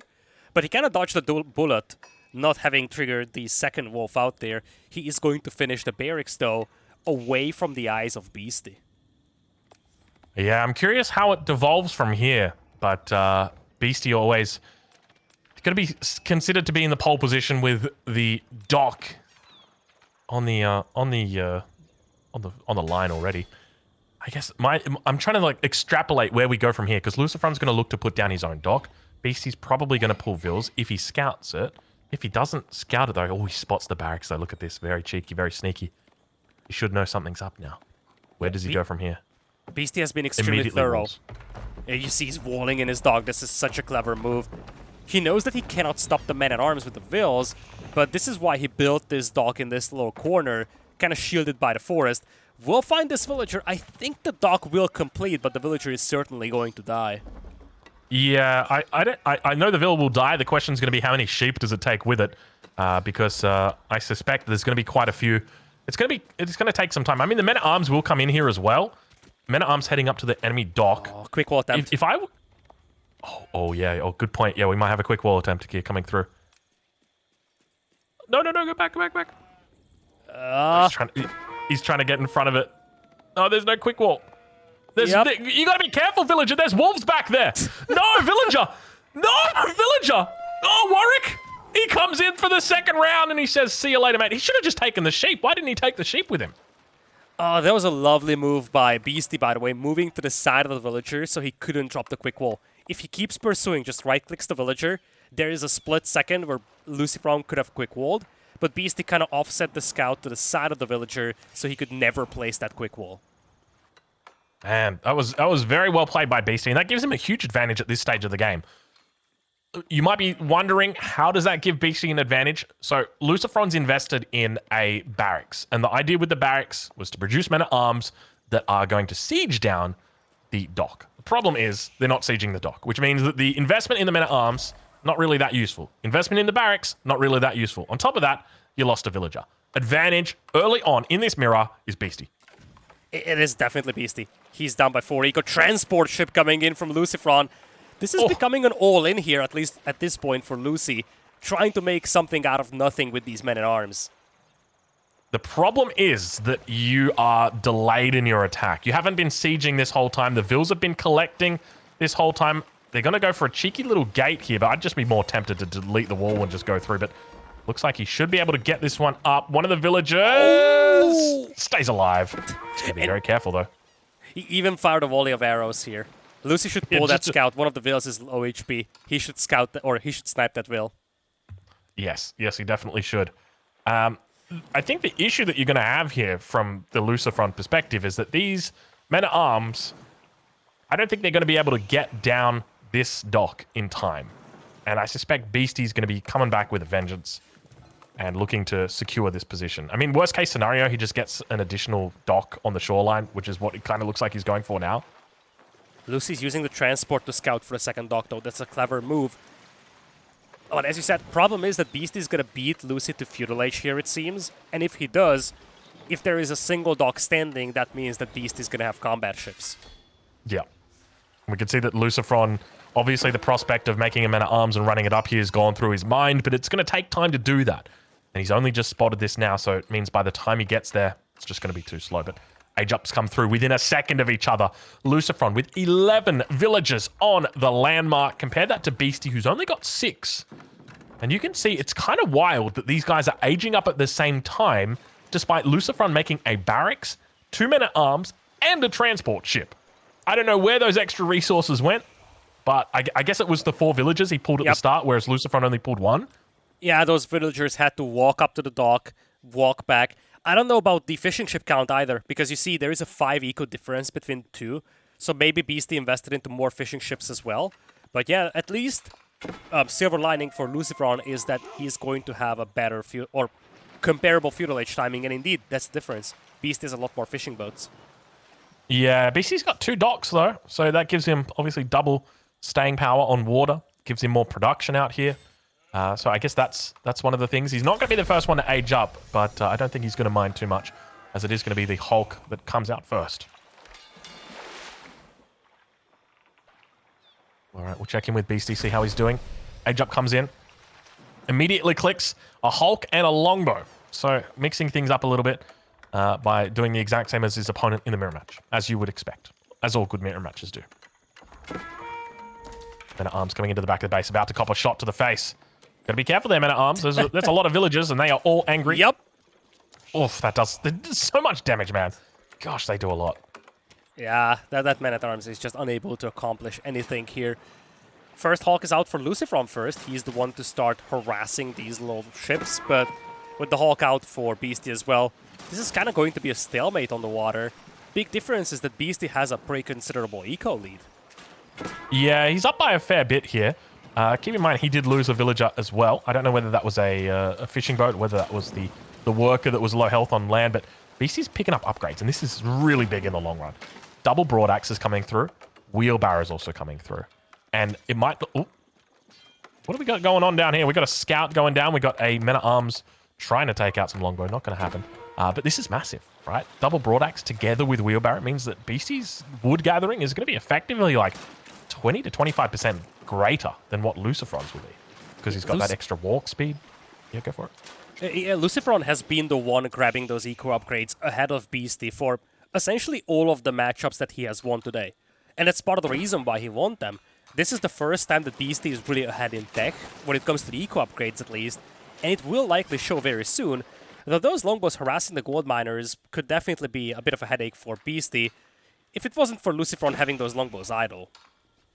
Yeah, I was going to say, what longbows harassing the gold miners? I don't see any. I see longbows idle next to the gold miners, which get spotted out now. But yeah, we'll head back over to the water and check in with it, because the demo ship has come out.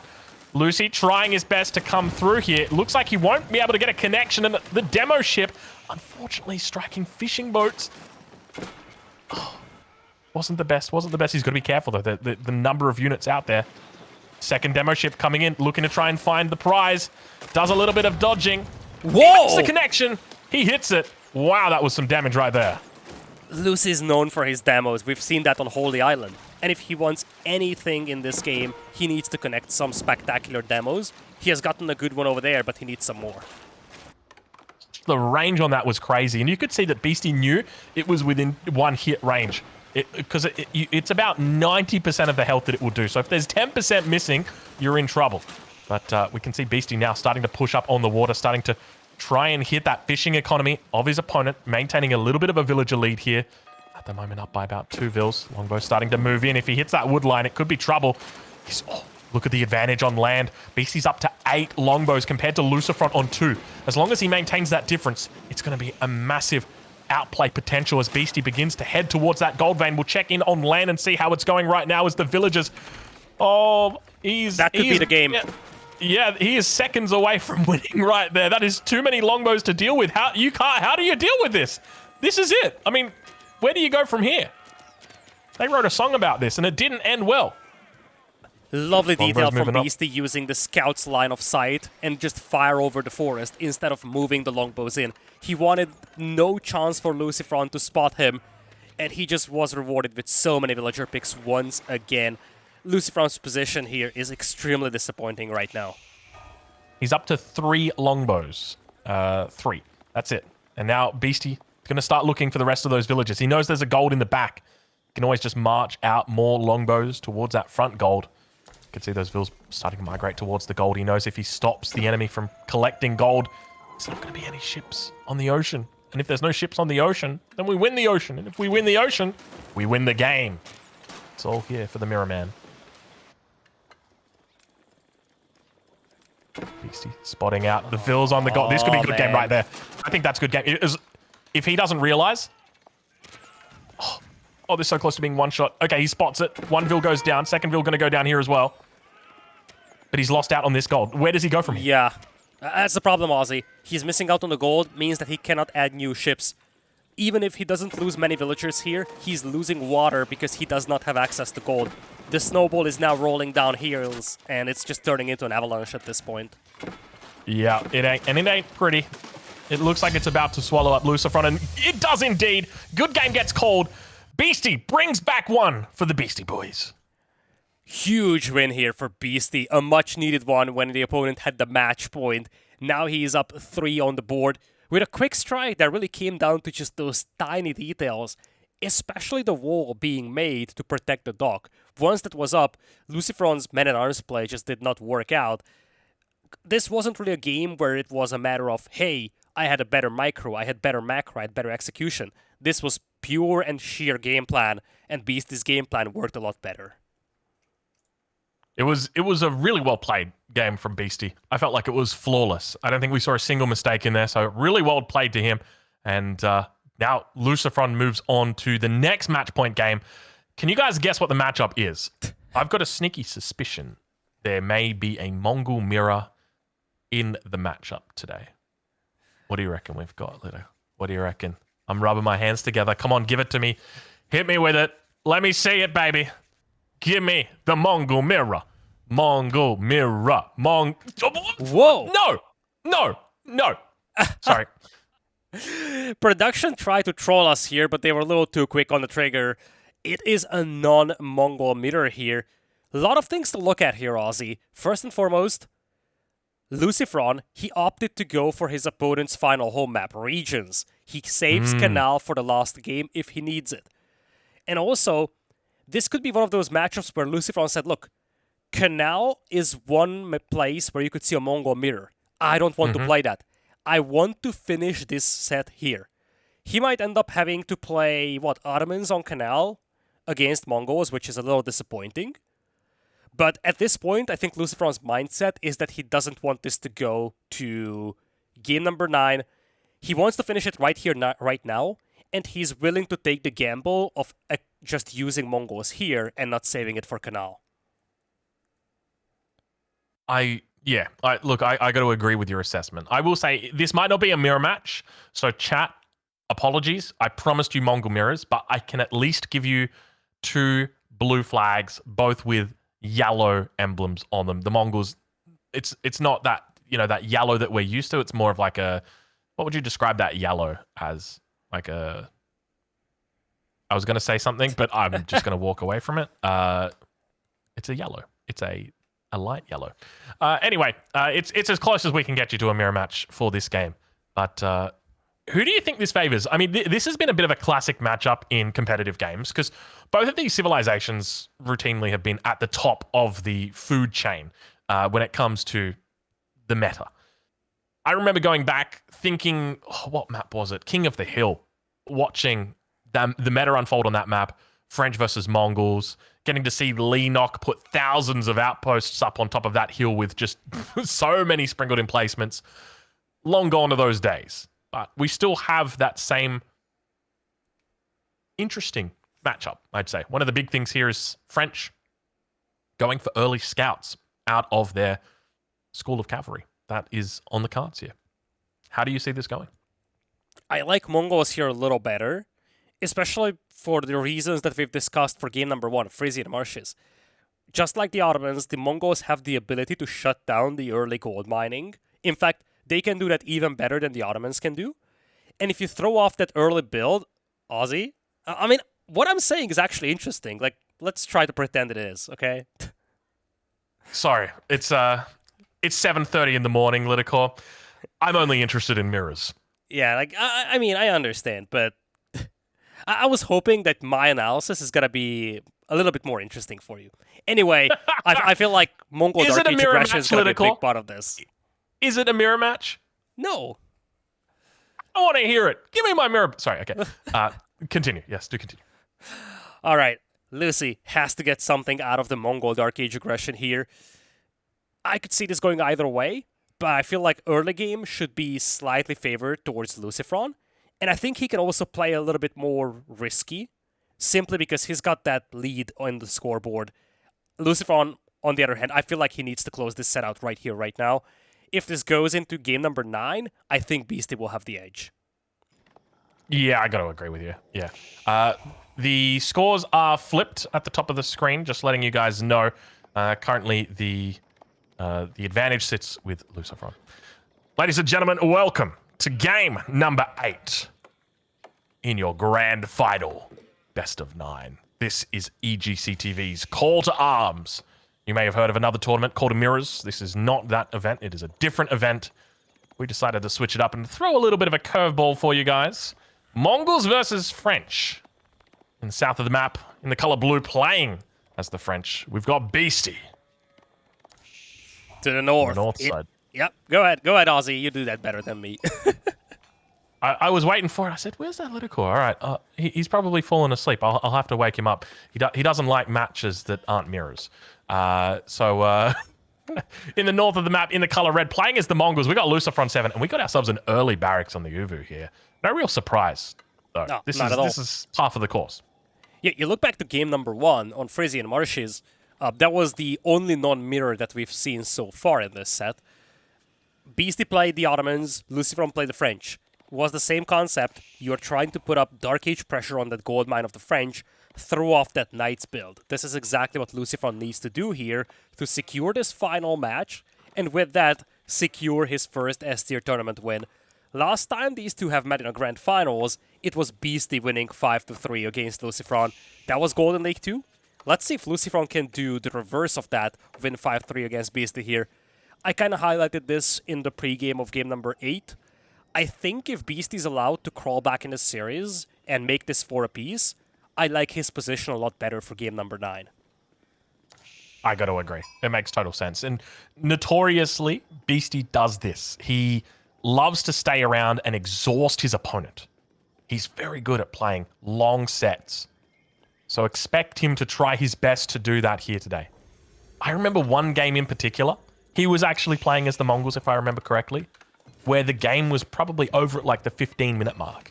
And he made his opponent play until like the 39th minute of that game, just to exhaust them, just to make the games go a little bit longer, so they have to keep their mental fortitude about them slightly more. And in the end, he ended up winning that series. I'm sure that LucifroN's moving in with the tower, and this could be catastrophic for Beasty. Both of his golds are on the same side, and on regions you don't spawn with a third gold. This is the big difference between Dry Arabia and regions, at least one of the big differences. And this is why a Mongol tower rush like this can be so much more devastating than it is on Dry Arabia. Beasty will not have the gold he needs for a night. Oof, yeah, this is a really good point. Sitting at 31 at the moment, the tower going up outside line of sight, but confidently Beasty knows there is a wolf in the henhouse. We do start to see a progression towards the feudal age for LucifroN, but he's got the 5 spears out at the moment. Won't be looking to go any more than that. The question is going to be what Beasty does to react to this. Now, the most common thing that we see done to this doesn't really have a name, but I guess you'd call it the Mr. Defense if you could, because he was the guy who came up with it. Basically, the plan is Beasty stays on straggler trees. He'll go in for an archery range. He'll look to make about 2 to 3 archers. He'll build up a whole bunch of scouts. He'll use those scouts to siege down that outpost. Then he will look to try and get professional scouts to pull those deer in. Now, I don't know whether he'll go for it. It's a bit of a long game. But we'll have to wait and see. Yep, that's usually the way to deal with Mongol tower aggression. But for now, Beasty is going to just play Horsemen. It's going to be the same concept anyways, especially once the Spearmen are pushed away. Once Beasty has a couple of archers out, he's going to be just able to rally the villagers even, torch down the tower, and then clean the whole thing up. But one thing is sure, his Feudal Age build, his early Feudal Age build, is thrown off by this tower rush, and that's exactly what LucifroN wanted to accomplish, picking Mongols on this map against the French. Yeah, it makes total sense. Deerstones now coming down as well for LucifroN. One of the things to note is even if you go for the Deerstones, we can still see trade. And now look at this, Beasty actually coming across the map, looking to apply some pressure early on in this Feudal Age. Spotting out exactly what the opponent's up to. Is there a stable coming down? Are they looking to put the landmark on the Uvu? If so, we're going to try and deny it. Doesn't really find too much, though. Just everything that he already knew. At least, if anything, he's confirmed what the enemy's doing now. Outpost still firing away. Barracks going to be coming down together. Archery range. There's a whole bunch of production inside the base of Beasty, and this is a bit of a curious response. Not something I expected to see. A barracks. What do you think the plan is behind this? I think he anticipates LucifroN to expect archers. I think, as you discussed, the natural response to a tower's aggression like this is some sort of torch unit plus archers. So he's probably trying to preemptively play into this, anticipating cavalry from LucifroN. And let's not forget, LucifroN can play into Keshiks. He could do that even without Beasty going for archers. So this feels like a preemptive response to a cavalry play from LucifroN. Yeah, that's a good call. I've just realized, having a look at this map, I was just talking about trade and the prospect of trade. There are no neutral markets on this map, so I do apologize for the even mentioning the T word on a map like this. Yeah, like, one of the things I'm looking at here, Aussie, is, first of all, LucifroN is willing to take a risk moving out for that hunt as Beasty is working his way towards the second TC, but one of the interesting things to look at could be Beasty playing Horseman Spearman against enemy Keshik, which is kind of crazy, but we discussed this a couple of times in this series. Horseman Spearman will beat Feudal Age Heavy Cavalry, so we could very well see Beasty trying to play into that. Yeah, it's definitely something I'm a big fan of, and we see the archers now going to be able to defend. Hardened Spearman does come through. It looks like one of the vills will go down. So definitely Lucy going to be happy with that little exchange. But even just a couple of archers out here feel good. But yeah, 100% on the money. I think the spears from Beasty were a great read. Even though he didn't see that stable, he kind of suspected the stable was coming down and just said, better safe than sorry.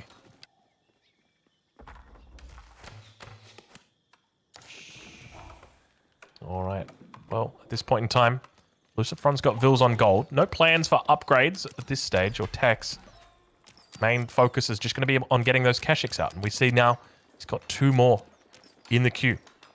So looking to really build this up. They actually managed to take out a sheep. You monster. Ah, you monster indeed. Love those little sneaky tooltips that we still have for those units. And one of my favorite ones is the actual trade button on a dead sheep carcass. Can we take a look at that? Yeah, it's interesting, isn't it? That Yeah, Vodka is showing us the U monster pop-up. U But yeah, monster. this is my favorite pop-up. The trade button on a dead sheep carcass and the unknown activation for hotkey number A. It's not a number, it's like a letter. It's one of those special bugs that you know, we don't bother fixing those ones. It's a They're feature. not too game break. It's a feature. It's a feature. It's not game breaking, so we don't need to worry about it. I would love to once ask a dev what the concept was with the trade button on the sheep. Like, genuinely, just tell me this was probably a thing in like the pre-alphas and they just gave up on it. Please tell me what the mindset was putting that button there. Okay, so sheep are technically coded as traders. That's why it comes up for them, because they have a trade class of unit, and so that's why it is. At least that's what the devs would probably tell you. I don't know. I'm talking shit. I was thinking in a different direction, as we do have little skirmishes here between the two. I thought that the original concept was that you could sell the carcasses for gold. Does that mean I could just slaughter your sheep and then just immediately sell it? Click it before you do? I don't know. There is a reason why this never made it into the game, Aussie. Oh gosh, look at Beasty's TC. Oh, poor Beastie. He's got to. This is where your hunt spawned, Beastie, and now you've got to deal with it, my friend. Oh no, Keshik's coming in. Numbers not looking good for Beastie. He's going to have to try and hold on here. Spearman numbers towards the front should be good. Archers, however, definitely looking like they got the advantage as the attack speed arrow goes off, and Keshik's, oh god, this could be a good game right here. Oh lord, this could be a good game right here. Ladies and gentlemen, it's not looking good right now from the Beast from the east. Trying his best to hold on. TC gets cancelled. Villagers running for dear life. Get on out of here, he says. I tell you what, when we talk about spawns, we're going to be talking about this one. Look at the deer positioning on Beastie's deer. Oh my lord, it feels terrible, doesn't it? Trying to put a second TC on that. He needs food, and he needs it badly. He's got nothing around his base, and he decides, you know what we're going to do? We're just going to stick it on the berries in the back of the base. But gosh, isn't that an absolute kick in the mouth for momentum? Oh man, that is just a catastrophic loss for Beastie. The progress lost on the TC, having to cancel it, having to run back into the base. Oh, this is just so disappointing for Beastie, losing that position. This is one of those things where it's like, I see games like this and it just reminds me of, like, you know, StarCraft 2, you don't have to deal with this problem because every map is static and it never changes, which is nice. Like, don't get me wrong, I like having procedurally generated or you know, the special stuff that AoE 4 has, that all Age of Empires have, but there's just something that is really competitively nice to know that my map is not going to be the cause for my defeat. And at this point, don't get me wrong, I think BC's still got a chance in this game, but it just feels bad, man. It certainly does, but you have to keep in mind, map spawns are what they are. It's very possible that you spawn with 2 golds on the front. A lot comes down to the civilization matchup. We talked about this at the beginning of this game. Mongols, they are notorious for being able to punish the French early on. And I think part of this bad position for Beastie is simply the fact that Mongols are very oppressive with this early pressure against the French. All right, well, let's have a look and see how he looks to try and get back into this game. Dealing with a double deficit on the military. The wall comes up on the backside. We'll protect those villagers, give him a little bit of insight. Keep in mind he's got food down here on the south side and farms coming up at 11 minutes into the game. Never something you want to be doing as a French player. You love to be taking map control as the French. You don't like to be ceding it. And now LucifroN continues to put on that pressure. Keep in mind all of his Keshiks are healing up off this wall. Knocks down the wall and marches on his merry way. So now the question becomes, where does Beastie go from here? Because this, by going into farms, he says to himself, I can't push out, at least for a while. I need to stay in my base, because if I leave my base, the resources I've invested into my farms, my enemy has put them into units. And by putting them into units, that means they've got a bigger army than me, and therefore I can't really go and risk going outside of my base because I need my town centers to defend me. So this is a tricky spot for Beastie, but I feel like he's doing the right thing. He's massing archers, and at this point what he needs to do is use the fact that LucifroN wants to go in for the kill. LucifroN knows that Beasty is confined in his base. He wants to make a push. You can see siege engineering being researched right now. What Beasty needs to do here is hold off that one assault and then play for a long game where he can leverage that extra TC that he has built. So for now, should be just a gradual buildup of units, and then he's gonna have to make one of these signature holds that he's so well known of. All right, well, it's definitely going to be a hold attempt coming in from Beasty, because on the other side of the map, LucifroN is gearing up to take the final game, or what could be the final game in this tournament. He currently sits 4 points to 3 in a best of 9, which means he's on match point. That means if he wins this game, that is it. There's no more mirrors for you guys. This will be the final game in the series. He's looking to try and take the boar in the west corner. Keshik numbers are pretty high here. Double battering rams coming through. There's plenty of production on the front line here. Looks like a Vil will go down. Never mind me. Calculated. Barely survives. Here it goes, Very Aussie. much so. It's now or never for Beasty. All right, let's see what kind of defense he can put together. This is it, ladies and gentlemen. We're on match point. Beasty fighting for his tournament life. Well, not just tournament life. This is it, baby. This is the grand final. This is everything we came for. It's right now. Attack speed arrow goes off. Only a handful of spears on the front line looking to try and defend. Archers teeing off towards the enemy archers, but there are just no spearmen here. Beasty down to 7 spears, and good game gets called. LucifroN is your champion with his very first S-tier victory. What a series, what a day from LucifroN. An absolutely astonishing performance yesterday in the semis and here in the grand finals. A nail-biter of a series where he secures his first ever major tournament championship. He reverses the score of Golden League 2, where Beasty beat him 5-3. Today, he is the one who prevails and takes down Beasty 5-3. Absolute incredible performance today. So many of these victories today from LucifroN were in mirror matchups. And as you guys know, when it comes to a mirror matchup, you can't blame the enemy civilization. They've got all the tools that you've got. And on top of that, the cherry on top, LucifroN comes into this final game and pips him at the post. Incredible performance there by LucifroN. We're going to be diving into an interview with him. LidaKor, I know you're always excited. I'm excited. Shall we go have a chat with our good friend? Yes, indeed we will. We'll hear from the champion himself. I think this might be the first time that we interview LucifroN here, you know? It's gotta be a first for us as well. Let's hear what the champion has to say.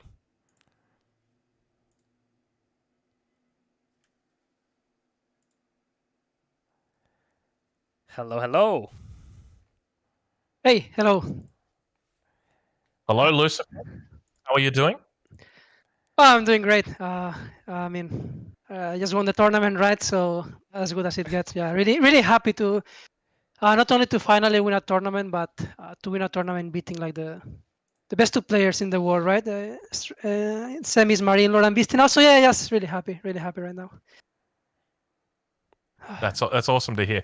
They were some incredible games that we got to witness. A lot of these games really were ludicrous. The one that springs to mind for me is the very first game that was in this series. Now, unfortunately, you got taken a little bit by surprise there against the Ottomans. Talk us through, what were your thoughts? You were going for double traders. Yeah, like I think I just really this is a mistake that I've done already in the past. I just really underrated how strong the Sipahi are against the Knights, right?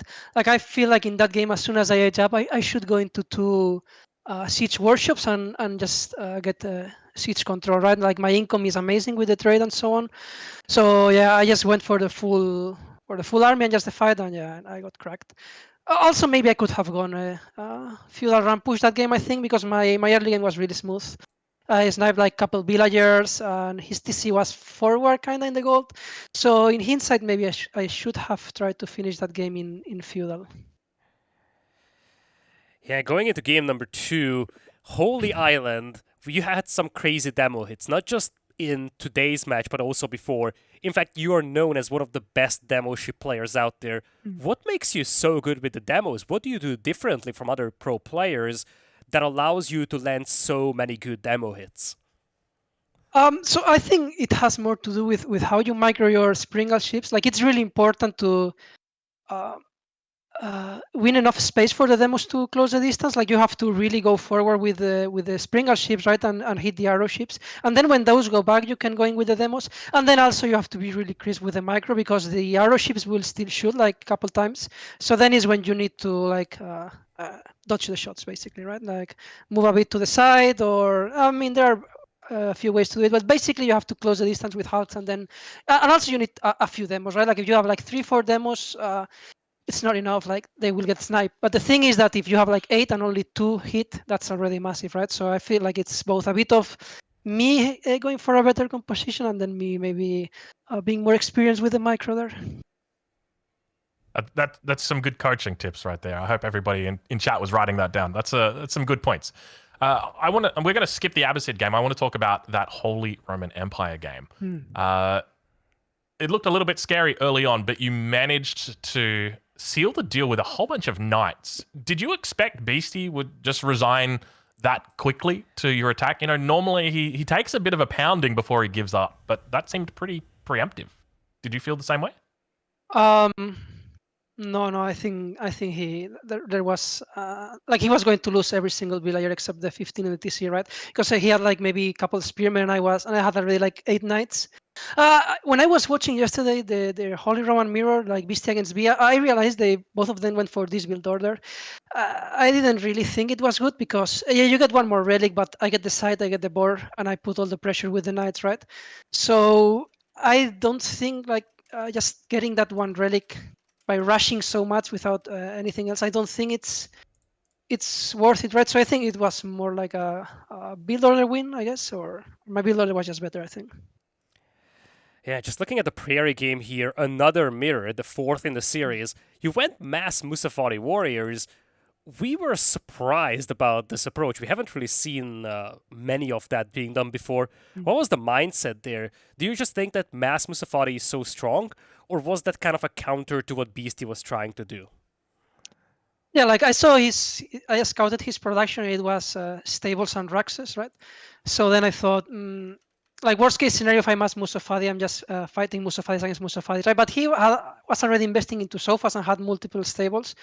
So I just assumed he would go for sofas, which even if I have Musafadis, I think it's fine because he can get raids going and so on. They are really fast, right? Like it's not a bad thing to do. But I really thought that I could overwhelm, especially had like the range upgrades and so on. But then I think that game for a bit I didn't macro that properly. I was floating a bit too much food. So I feel like if my macro was a bit more on point, I could have ended it before with a very strong like mass Musafadi push. All right, well, let's talk a little bit about that Delhi game that you played on Dry Arabia. Another mirror. There's a lot of mirrors that were going on in this series. Let's talk about the mirror. How do you feel playing the mirror? Did it feel good beating Beasty in so many mirrors today? One of the things I mentioned was that when you're playing in a mirror match, it's difficult. It's confronting because if you lose, you can't blame the Civ. But by the same token, if you win, it feels pretty good. Yeah, I mean, I can always like try to blame the spawn if I lose, right? But yeah. Like mirrors are like a more of a I don't know. Again, I feel like my build order was just a bit better. Like he went, I had already seen how he played Delhi Mirror. Like he goes for like a very quick stable before blacksmiths, and he tries to put pressure, right? But I just thought that as long as I can deny the sites and get my upgrades going, eventually I should be fine, right? You have more upgrades. So yeah, again, as in the HRE mirror, I just felt that I had, I preferred my build order in the game. Yeah, just looking back to the entire event, you went through Marine Lord in the semifinals, you went through Beasty in the grand finals. When you saw that you were going to be up against Marine Lord, would you have thought that you would get all the way to the end in the grand finals, or what did you predict your final placement would be prior to the start of the semifinals? Yeah, I don't know. Like Marine Lord is the player. I have the worst head-to-head stats, right, in AV4. Like I think in 2 years I had won like a best of 3 only. Like I had never beaten him, so I wasn't too confident. But at the same time, I think I prepared like the draft very well. Like the 7 matchups Like I practiced 7 matchups for during the entire week for the most part, and those were the 7 matchups that I played in that series in the maps, right? So in that sense, I feel like the draft went as good as it could go for me. But yeah, I don't know. I didn't know what to expect going. Like I wasn't feeling that confident, but I was doing good in practice against Vortex, who is also like a really strong player, right? And I thought that maybe if I had like the matches I was practicing, that it could be done, right? So yeah, like I wasn't super confident, but at the same time, I thought that I had my chances. All right. Well, good to hear about that. Well, LidaKor, I think that that might be us wrapping up the interview. Congratulations, LucifroN.